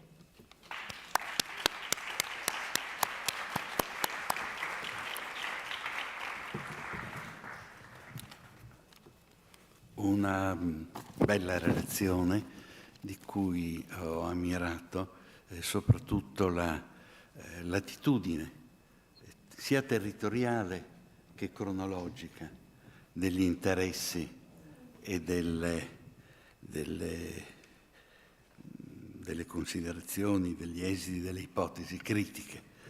E in ciò particolare interesse ha suscitato in me la documentazione, la discussione della documentazione di area orientale, di area giudaica, con questa, nella prima parte del discorso soprattutto, con questa definizione di questo ambiente di una particolare complessità, di una drammatica complessità, vorrei dire, con la compresenza di comunità in sviluppo dinamico, ebraiche, cristiane, romane, con evidentemente una possibilità di elaborazione di percorsi nuovi a livello culturale, a livello religioso, a livello ideologico. E direi che questa è una via molto interessante che sotto certi aspetti ci deve preparare anche a considerare quell'ambiente ancora più complesso, ancora più articolato sotto molti aspetti. E io pensavo, in base alle mie poche esperienze fatte in quei luoghi, alla presenza delle, diciamo, anche quelle che potremmo indicare come gruppi, sette esoteriche che agivano in epoca che noi definiamo tardo antica, ma che è proto-medievale cronologicamente per noi, e che prendono forma, per esempio, in quella documentazione misteriosa che è rappresentata, per esempio, dalle gemme magiche, che vengono avvicinate in termini spesso illegittimi all'ambiente, alla gnosi, all'ambiente gnostico, e che ho dovuto frequentare sviluppando i temi che mi scaturivano dal grandioso deposito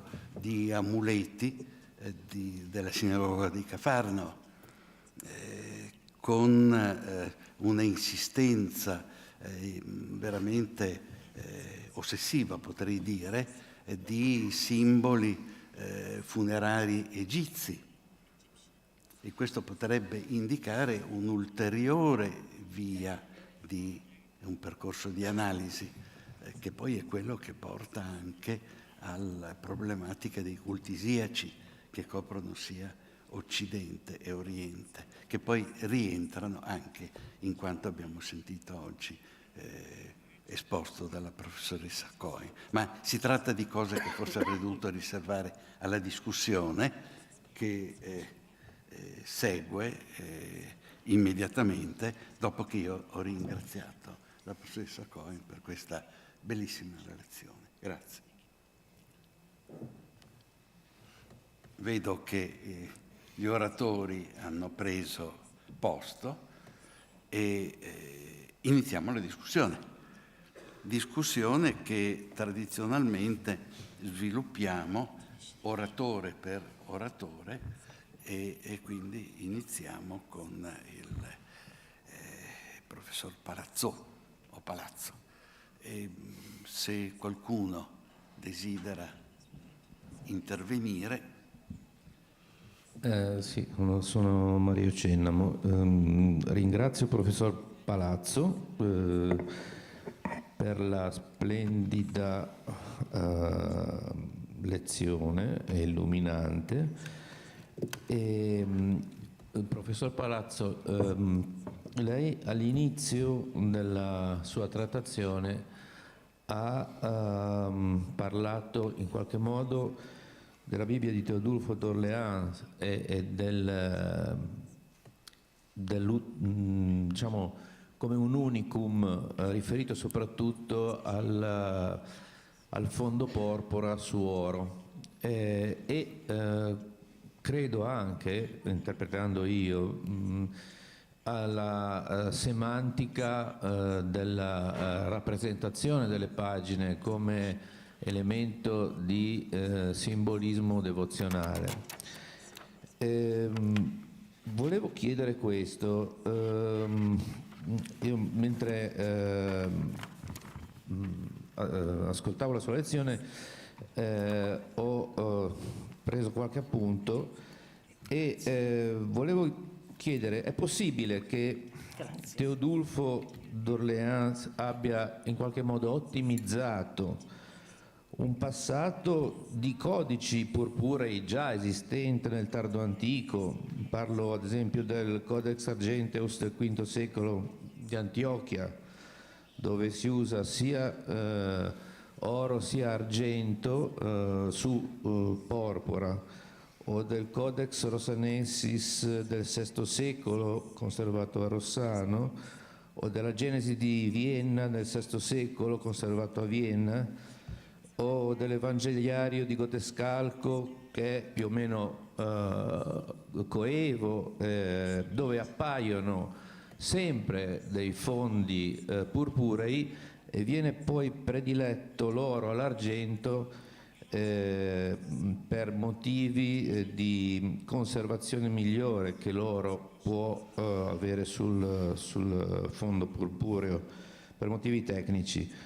Volevo segnalare che i codici tardoantichi che ho menzionato sono di natura greca, in onciale greca, e quindi ancora maggiormente il discorso potrebbe indicare il porpora come un riferimento all'imperatore romano d'Oriente, che è il capo della Chiesa dopo la scissione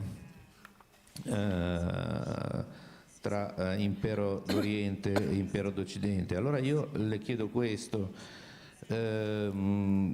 non può essere avvenuto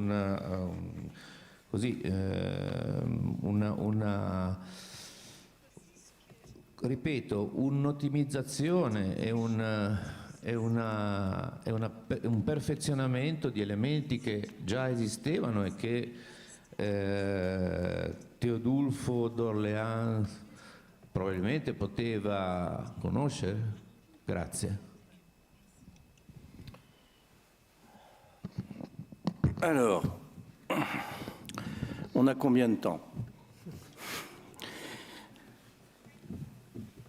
Moi, je reprends l'avion que samedi, donc j'ai du temps, on peut entrer dans le détail. Parce qu'il y a beaucoup de questions dans ce que vous avez dit, il y a des questions de méthodologie et des questions concrètes. Alors, sur les questions méthodologiques, c'est toujours très compliqué d'envisager des possibilités de globalisation, on va dire, entre les différentes périodes, les différentes aires géographiques. Un peu comme vous l'avez montré aussi, c'est compliqué, ces comparaisons. Alors, ça c'est la question méthodologique, mais Théodulphe a pu donner une impulsion particulière à des habitudes que vous avez mentionnées et qui viennent du monde grec, qui ont transité par l'Italie du Sud. Dans mon exposé, j'ai montré à diverses reprises le Codex Amiatinus. Le Codex Amiatinus est lui-même issu d'une tradition plus ancienne, provenant de Cassiodore, et Cassiodore lui-même ayant été dans une sorte d'influence, je ne sais pas très bien comment dire, grecque, gréco-orientale.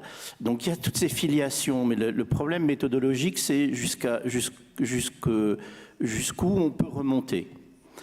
Donc ça, c'est un peu délicat. Comme j'ai dit dans mon exposé, on sait probablement que Théodulphe a vu le Codex Amiatinus à Rome, quand le Codex Amiatinus était à Rome, puisqu'il a été donné au pape par les moines de Wearmouth Jarrow. J'ai mentionné aussi très rapidement le Codex Rossano, et de ce point de vue-là, vous avez raison, avec le parallèle que j'ai fait avec l'harmonie des évangiles et l'imago clipeata. Mais il y a un point qui m'intéresse particulièrement dans ce que vous avez évoqué, indépendamment de la question de la reconfiguration particulière que Théodulphe a pu donner à cette rencontre or, pourpre ou argent, pourpre. De ce point de vue-là, j'espère que mon exposé était suffisamment clair et convaincant pour montrer que Théodulphe a proposé une reconfiguration qui lui est propre sur ces éléments. Mais ce qui m'a intéressé aussi dans votre intervention, c'est ce que vous avez mentionné sur les aspects techniques. Alors après, peut-être que les pigments nécessaires pour l'or et l'argent ou les matériaux sont plus appropriés, plus adéquats pour résister au pourpre. C'est peut-être aussi une donnée technique. Ça, j'avoue que je l'ignore. En tout cas, dans le cas précis des Bibles de Théodulphe, comme dans le cas précis de l'évangéliaire de Godescalc que j'ai rapidement mentionné, peut-être qu'il y a ces aspects techniques, mais il y a très évidemment aussi des raisons qui vont au-delà de l'aspect purement technique. En tout cas, je vous remercie de vos remarques et de vos suggestions.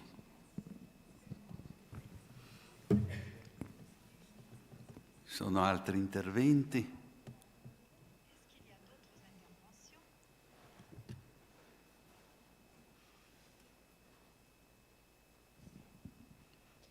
Salve, grazie mille per le lezioni a tutti i relatori. La mia domanda, diciamo, parto un po' da un presupposto. In De Grammatica di Alcuino c'è un passaggio con una riflessione sulla forma del testo che può conferire, diciamo, che può diventare un ornamentum degno delle scritture. E il termine che lui usa è l'habitus, che è lo stesso termine, lo stesso lemma usato per esempio da Gerolamo nell'epistola ai Filippesi 2,7, in cui Cristo assume la forma del servo, che è sempre habitus. Allora, la mia prima domanda è: c'è una possibilità che ci fosse una simile riflessione in Théodulphe riguardo alla forma del testo, soprattutto quando lei ha fatto vedere per esempio il testo organizzato a forma di croce, e poi se, dato che questo discorso possa avere senso, c'è la possibilità che quindi il testo venga trascinato nell'ambito, diciamo, del decor, dei soppaletti adatti alla liturgia, e quindi nel campo semantico dell'agalma in generale. Grazie.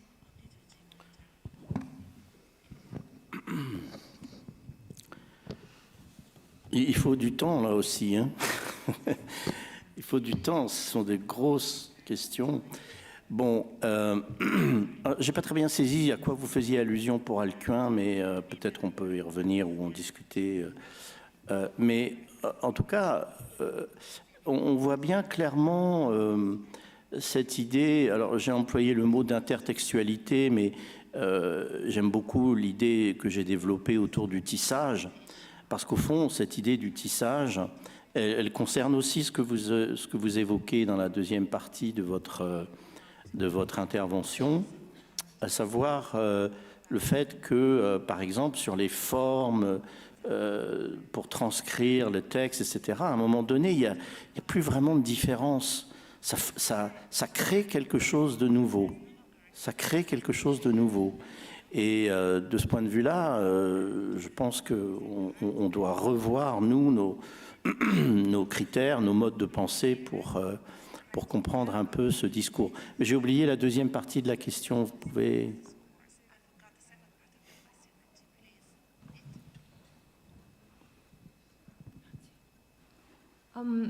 Stavo parlando che partendo da presupposto che ci possa essere una riflessione simile in Teodulfo riguardo al testo che con la sua forma propria conferisce uno stato di decoro, una certa riverenza al testo delle scritture, ci possa essere una correlazione, per cui la forma del testo poi faccia entrare, come ha detto lei, in quell'azione che compie Teodulfo non solo nel discorso cristologico ma anche nell'ambito dei soppiletti liturgici, nel senso come ornamento quello che si addice all'ambito sacro, sémantico. Oui, tout à fait. C'est un des points justement que j'ai essayé de suggérer, voire de démontrer. C'est-à-dire que cet entremêlement, ce tissage, cette interrelation entre tous les éléments du discours, formulés d'une façon particulière, ça n'a pas pour objectif de rester endormi ou inactif. Au contraire, ça a pour objectif d'être activé et d'être pleinement vivant dans l'action liturgique notamment. En tout cas, le dernier exemple que j'ai montré avec la référence à la patène va tout à fait dans cette direction. Donc oui, je vais tout à fait dans les directions que vous suggérez.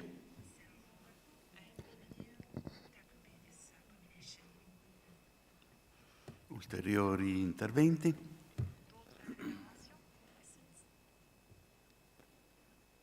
No.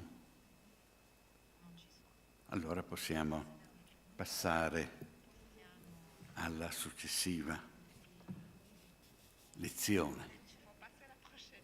Professor Barrett. Ci sono interventi?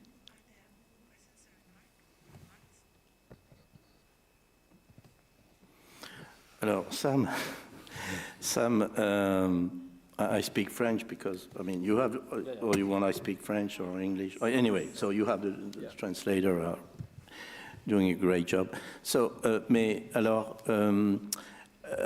j'ai vu des échos, bien sûr, entre nos deux présentations, notamment concernant le thème de l'ornement et de l'ornement, j'ose pas dire musical, mais de la mélodie, puisqu'on sait que les neumes, notamment, constituaient et constituent une ornementalité extrêmement importante non seulement dans la construction des mélodies, mais aussi justement dans leur rythmicité, qui était au centre de ton exposé.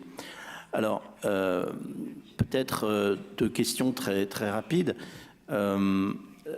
Est-ce que tu serais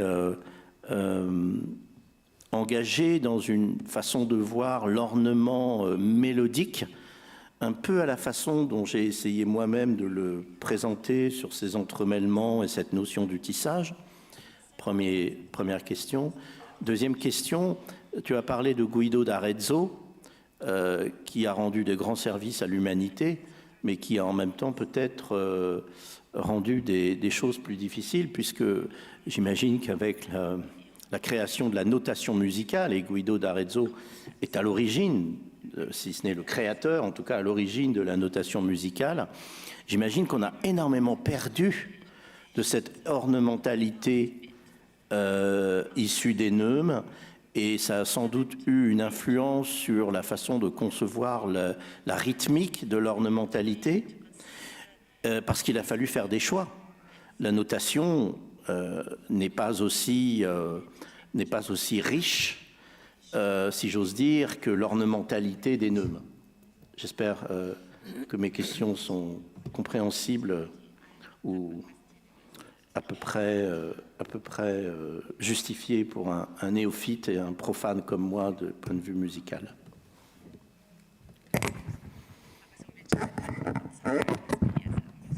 Okay. Thank you for this question, which is an excellent question, actually. And the way I would see it, the way I can go about answering this is in relation to those two melodies for Terzo and Flore that I sang at the end. The one from St. Gallen, where we had the neumes, and I put in all the rhythmic indications that were there in the neumes into the performance, and I hope you and everybody else would have heard that there was a lot of subtlety in that, because the rhythmic indications, which we may see as ornamental, if you like, are giving us not an absolutely measured, precise way of saying this is longer or this is shorter, but this is simply, this is slightly longer, this is slightly shorter.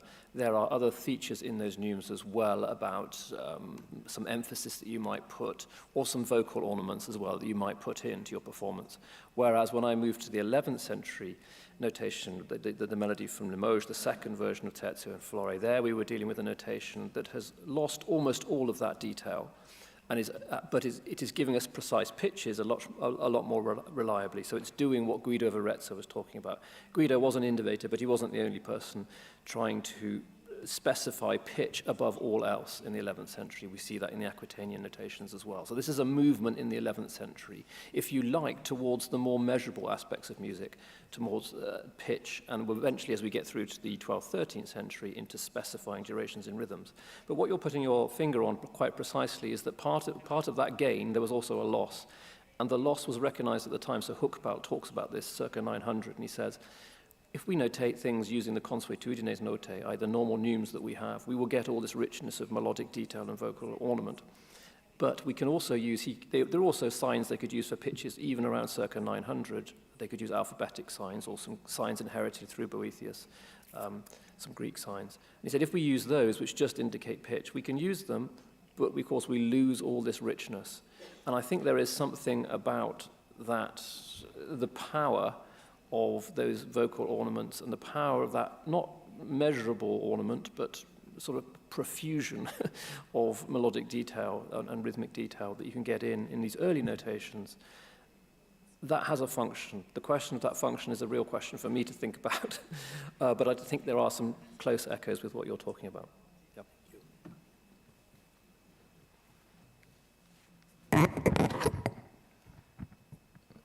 Altri interventi? No.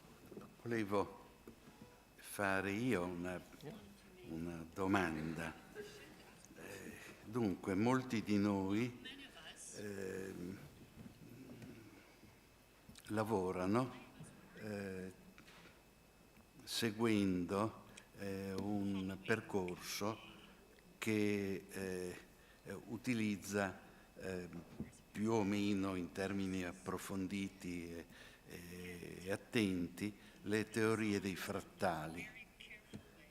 Mi chiedevo come materializzazione delle espressioni ritmiche in termini materiali per chi si occupa di arte figurativa come mi occupo io, o di anche decorazione, soprattutto decorazione.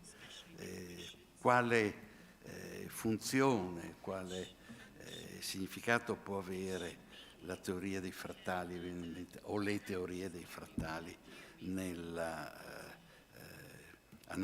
degli aspetti musicali e soprattutto dell'espressione ritmica musicale.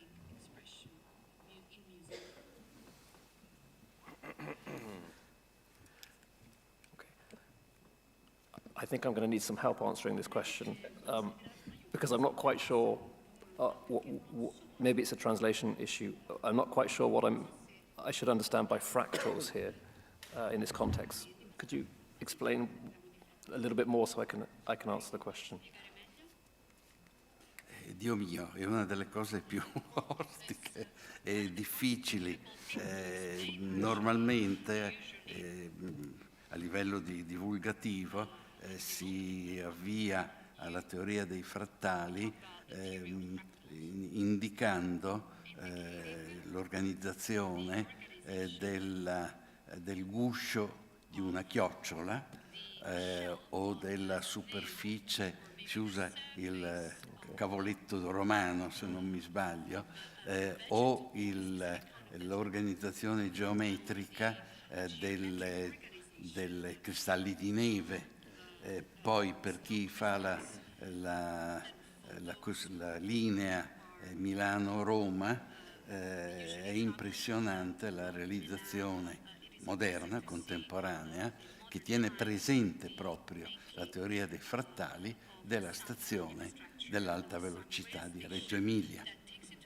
Quindi forse può essere più utile esporre questi esempi che tentare una dimostrazione matematica o geometrica.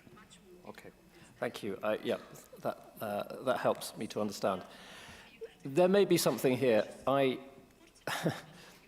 I'll tell you a little story by way of answering it because I don't think there's a scientific methodological way for me to give an answer. So I'll give a more personal answer first. When I was preparing this paper, I began by singing through the hymns that I wanted to talk about and the melodies I wanted to talk about. And the only way I could get when I was singing them through, I knew there was a sense of organization that was both in the melodies and it was also in the amount of time it was taking to do certain things, but it wasn't systematic. So trying to get at what that organization was very difficult. So the thing I did was to record myself singing it and then to look at various time patterns and see where certain events occurred. Now, of course, I was giving one interpretation, so I tried giving multiple different interpretations, and they still ended up with the same moments at half lines or strophes. But it wasn't falling into, again, a systematic pattern, but there's clearly a sensed pattern there. So it would involve a lot of experimentation with performing these melodies in different ways and seeing if the points of articulation still began to fall in the same proportional ways and measuring those out to see if they're occurring in the same way in multiple different interpretations. And that would perhaps provide a way into a more complex mathematical answer to this question of how is this time organization working if it's not in a systematic 1-to-2 relation, which we see in the later Middle Ages. So there may be something there, but I would have to spend a lot of time doing a lot of experiments to find it.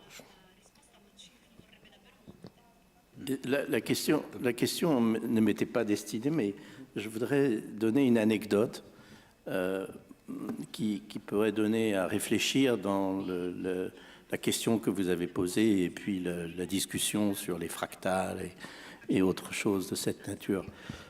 Il y a quelques années, quand j'écrivais un livre autre sur le thème de l'énergie dans la liturgie et l'art, j'ai consacré un chapitre au thème de la spirale et toute la question de l'exégèse de la spirale en relation avec les textes bibliques, etc., et ses traductions iconographiques.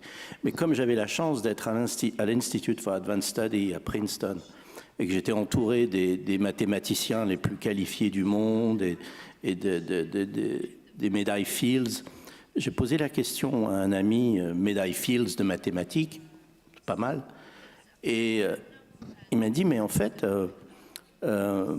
c'était un spécialiste aussi des algorithmes naturels. Et j'ai dit, comment ça se fait qu'ils ont pensé le thème de l'énergie divine sous la forme d'une spirale, en ignorant que les galaxies avaient la forme d'une spirale, que l'ADN avait la forme d'une spirale, etc. Et il m'a dit, mais en fait, je pense que ça fait partie des algorithmes naturels. C'est-à-dire que naturellement, dans la pensée de l'homme, il y avait cette connaissance sans avoir la connaissance scientifique. Et il me semble que c'est une anecdote qui peut nourrir la réflexion sur la question que vous avez posée. C'est-à-dire, on néglige peut-être un peu le fait que l'homme fait partie de ces algorithmes naturels et que sa façon de penser, eh bien, c'est une façon qui aussi dépend des algorithmes naturels. On appartient à la nature et a ces algoritmi naturali. O conclude con questi algoritmi naturali e giunge, che so io, l'arte della fuga di Bach. Exactement. Bon, après, au Moyen-Âge, il y a la suite de Fibonacci, mais plutôt dans le domaine mathématique, qui donne aussi l'idée. Mais voilà, c'était la discussion et votre question me faisait penser à ça. C'est peut-être la même question concernant les fractales. Merci. Domande?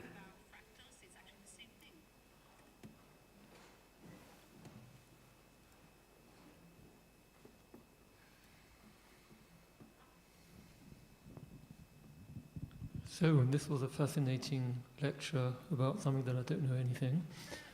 And I wanted to ask you, actually, do you regard the development of these musical notations as a literary, scholarly phenomenon? Or is it a reflection of oral processes and of changes in the oral performance of liturgy?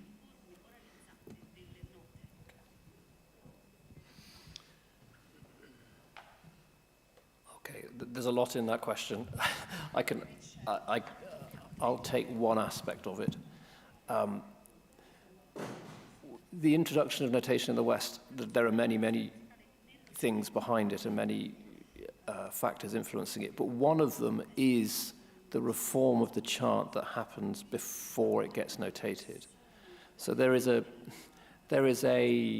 attempt by under the Carolingians to modify the chant tradition that they've received from Rome and to make it their own, and we can see this through various comparisons with later Roman sources.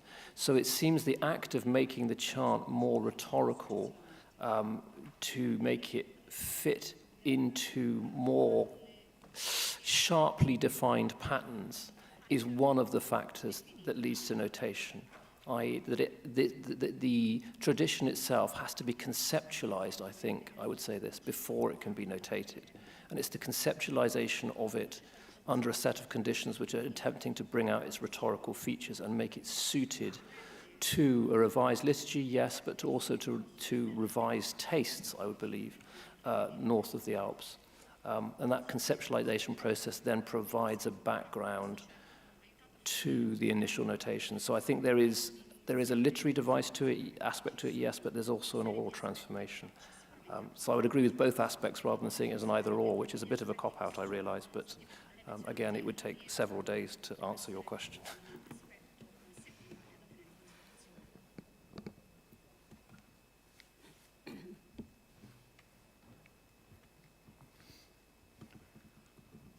Ulteriori interventi? Concludiamo allora con il professor Barrett e abbiamo la professoressa Cohen. Chi interviene?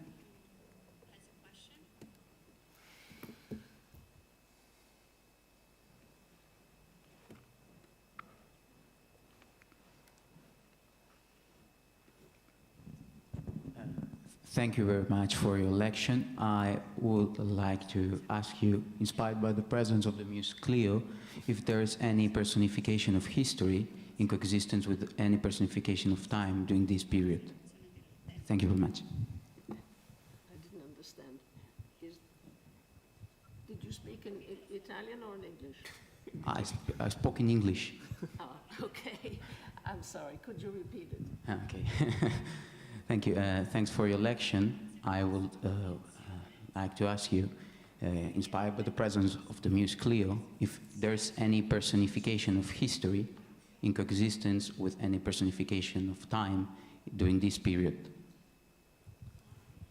I don't quite understand. a personification of history.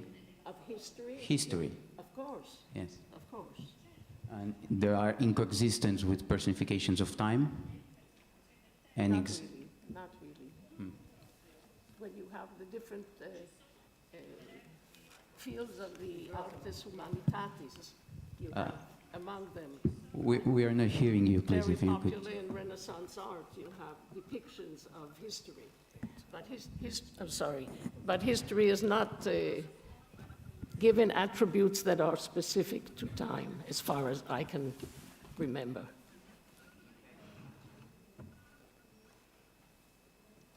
You have an interesting depiction of Veronese in his frescoes.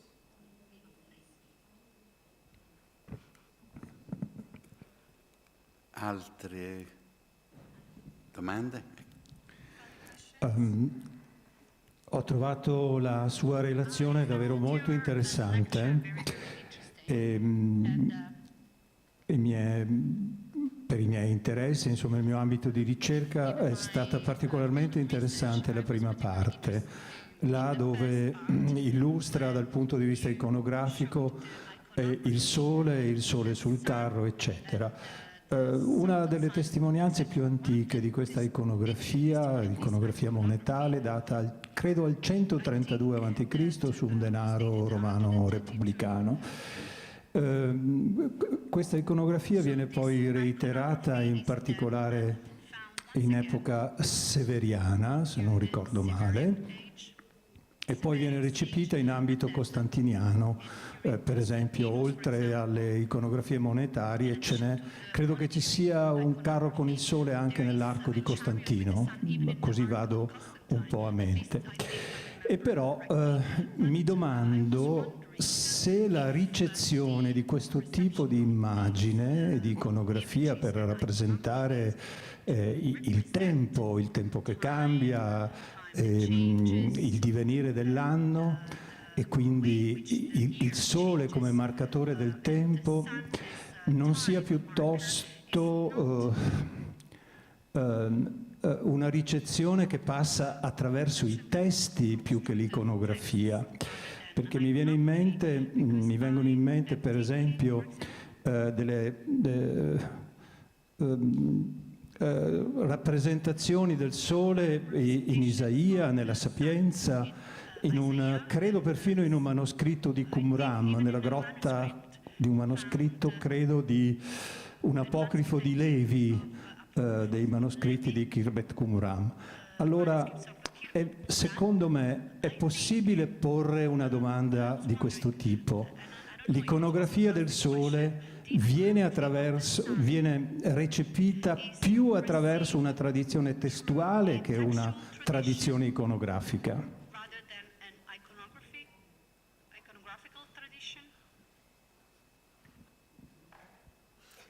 That's a good question. You know, one of the definitions of a good question is one that you don't know the answer to. I don't know if it's an iconographical, totally iconographical, but I would presume the texts were influential in the depiction of solar iconography. I don't know if that answers your question.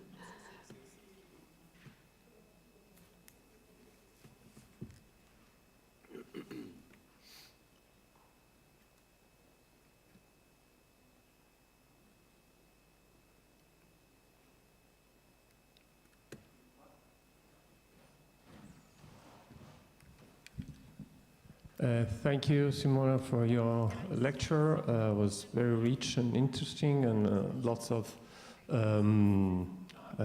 suggestions in many directions. I loved, in particular, this huge journey around the figure of Atlas, with all these different representations in different contexts, and especially the San Marco one was quite amazing. And I was just curious about the Eastern representations in the art of Gandhara. We know that the art of Gandhara is very much influenced by Hellenistic themes and motifs, But I was wondering whether there are many of these representations, first, and second, of these representations of Atlas in that context, and also if it traveled eastern more. Thank you very much. Yes, it's quite amazing that depictions of Atlas as a supporting figure are so numerous. There are hundreds of them in the area of Gandhara, first in Bactria, and then in Gandhara, in the area which is today Afghanistan. And actually, I tried to find research on why he was appropriated for the stupa. I don't know if everybody knows what a stupa is. Stupa is a monument that developed from a sepulchral mound into a monumental figure of the Buddha and Buddhism, and it also has cosmic meaning. So the ritual associated with the stupa is the circumambulation. People walk around it, and this is a way, this has been interpreted as an identification with the movement of the cosmos. In other words, it has temporal significance. And you find these figures of Atlas on many hundreds of stupas in the area, as I say, of Gandhara, and then they influenced further eastern monuments as well. Exactly how much they were appropriated with the significance of time, I don't know. I haven't found anybody who did research on this subject.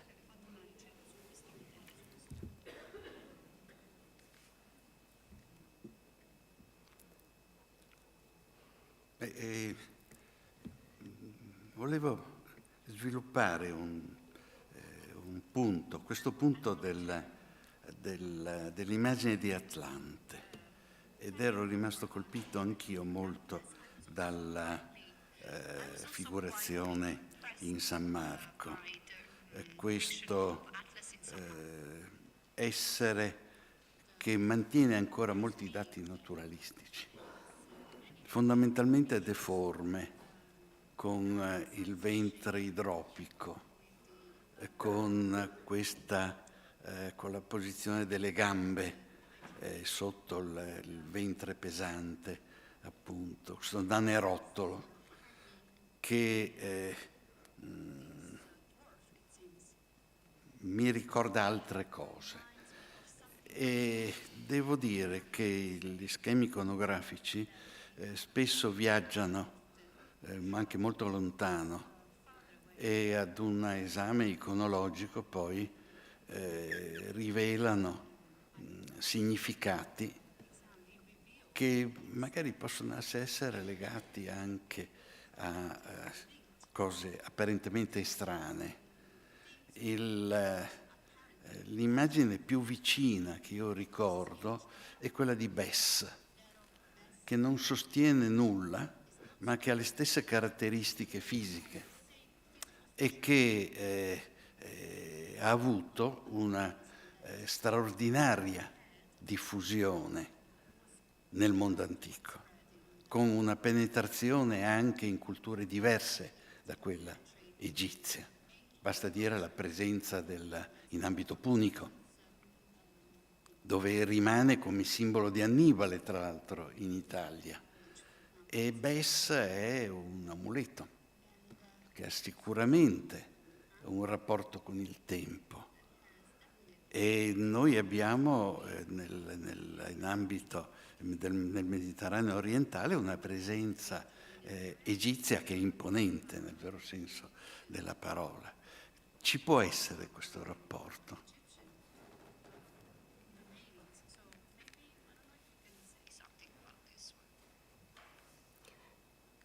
About which part? I would like just to say that my interpretation of the figure on the facade of San Marco is my own interpretation, and it's very speculative. I'm not entirely sure that I'm correct, and I thought maybe somebody here would have an idea on the subject. Because I was looking at the iconography of Atlas, excuse me, based primarily on the description by Virgil, which was well known from the 9th century. I looked at that figure and it looked to me like Atlas. He had so many characteristics that fitted well into the image. Nobody else has mentioned this identification, and as I say, I'm not sure. It's very speculative, and one of the reasons I'm not sure is because on the other side of the arch, we have the figure of Luxuria, and I'm asking myself, you know, if Atlas is on one side, so who is Luxuria on the other side? Would she be also a mythological figure who represented sin, perhaps Venus, a figure which is also associated with astronomy? But I don't know. I find it a very confusing subject. But as I say, I think that his physical features, the figure on San Marco, are so apt to the description that Virgil passed on for Annus, the way his hands are becoming trees, and the way he's crouching, which is very much like all of the figures that we know of Atlas.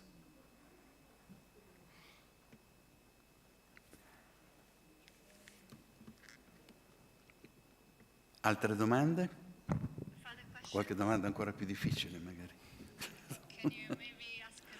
A questo punto chiudiamo la serata.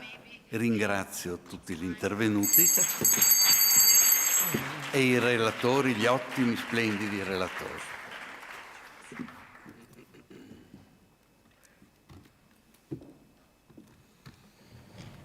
Grazie. Grazie.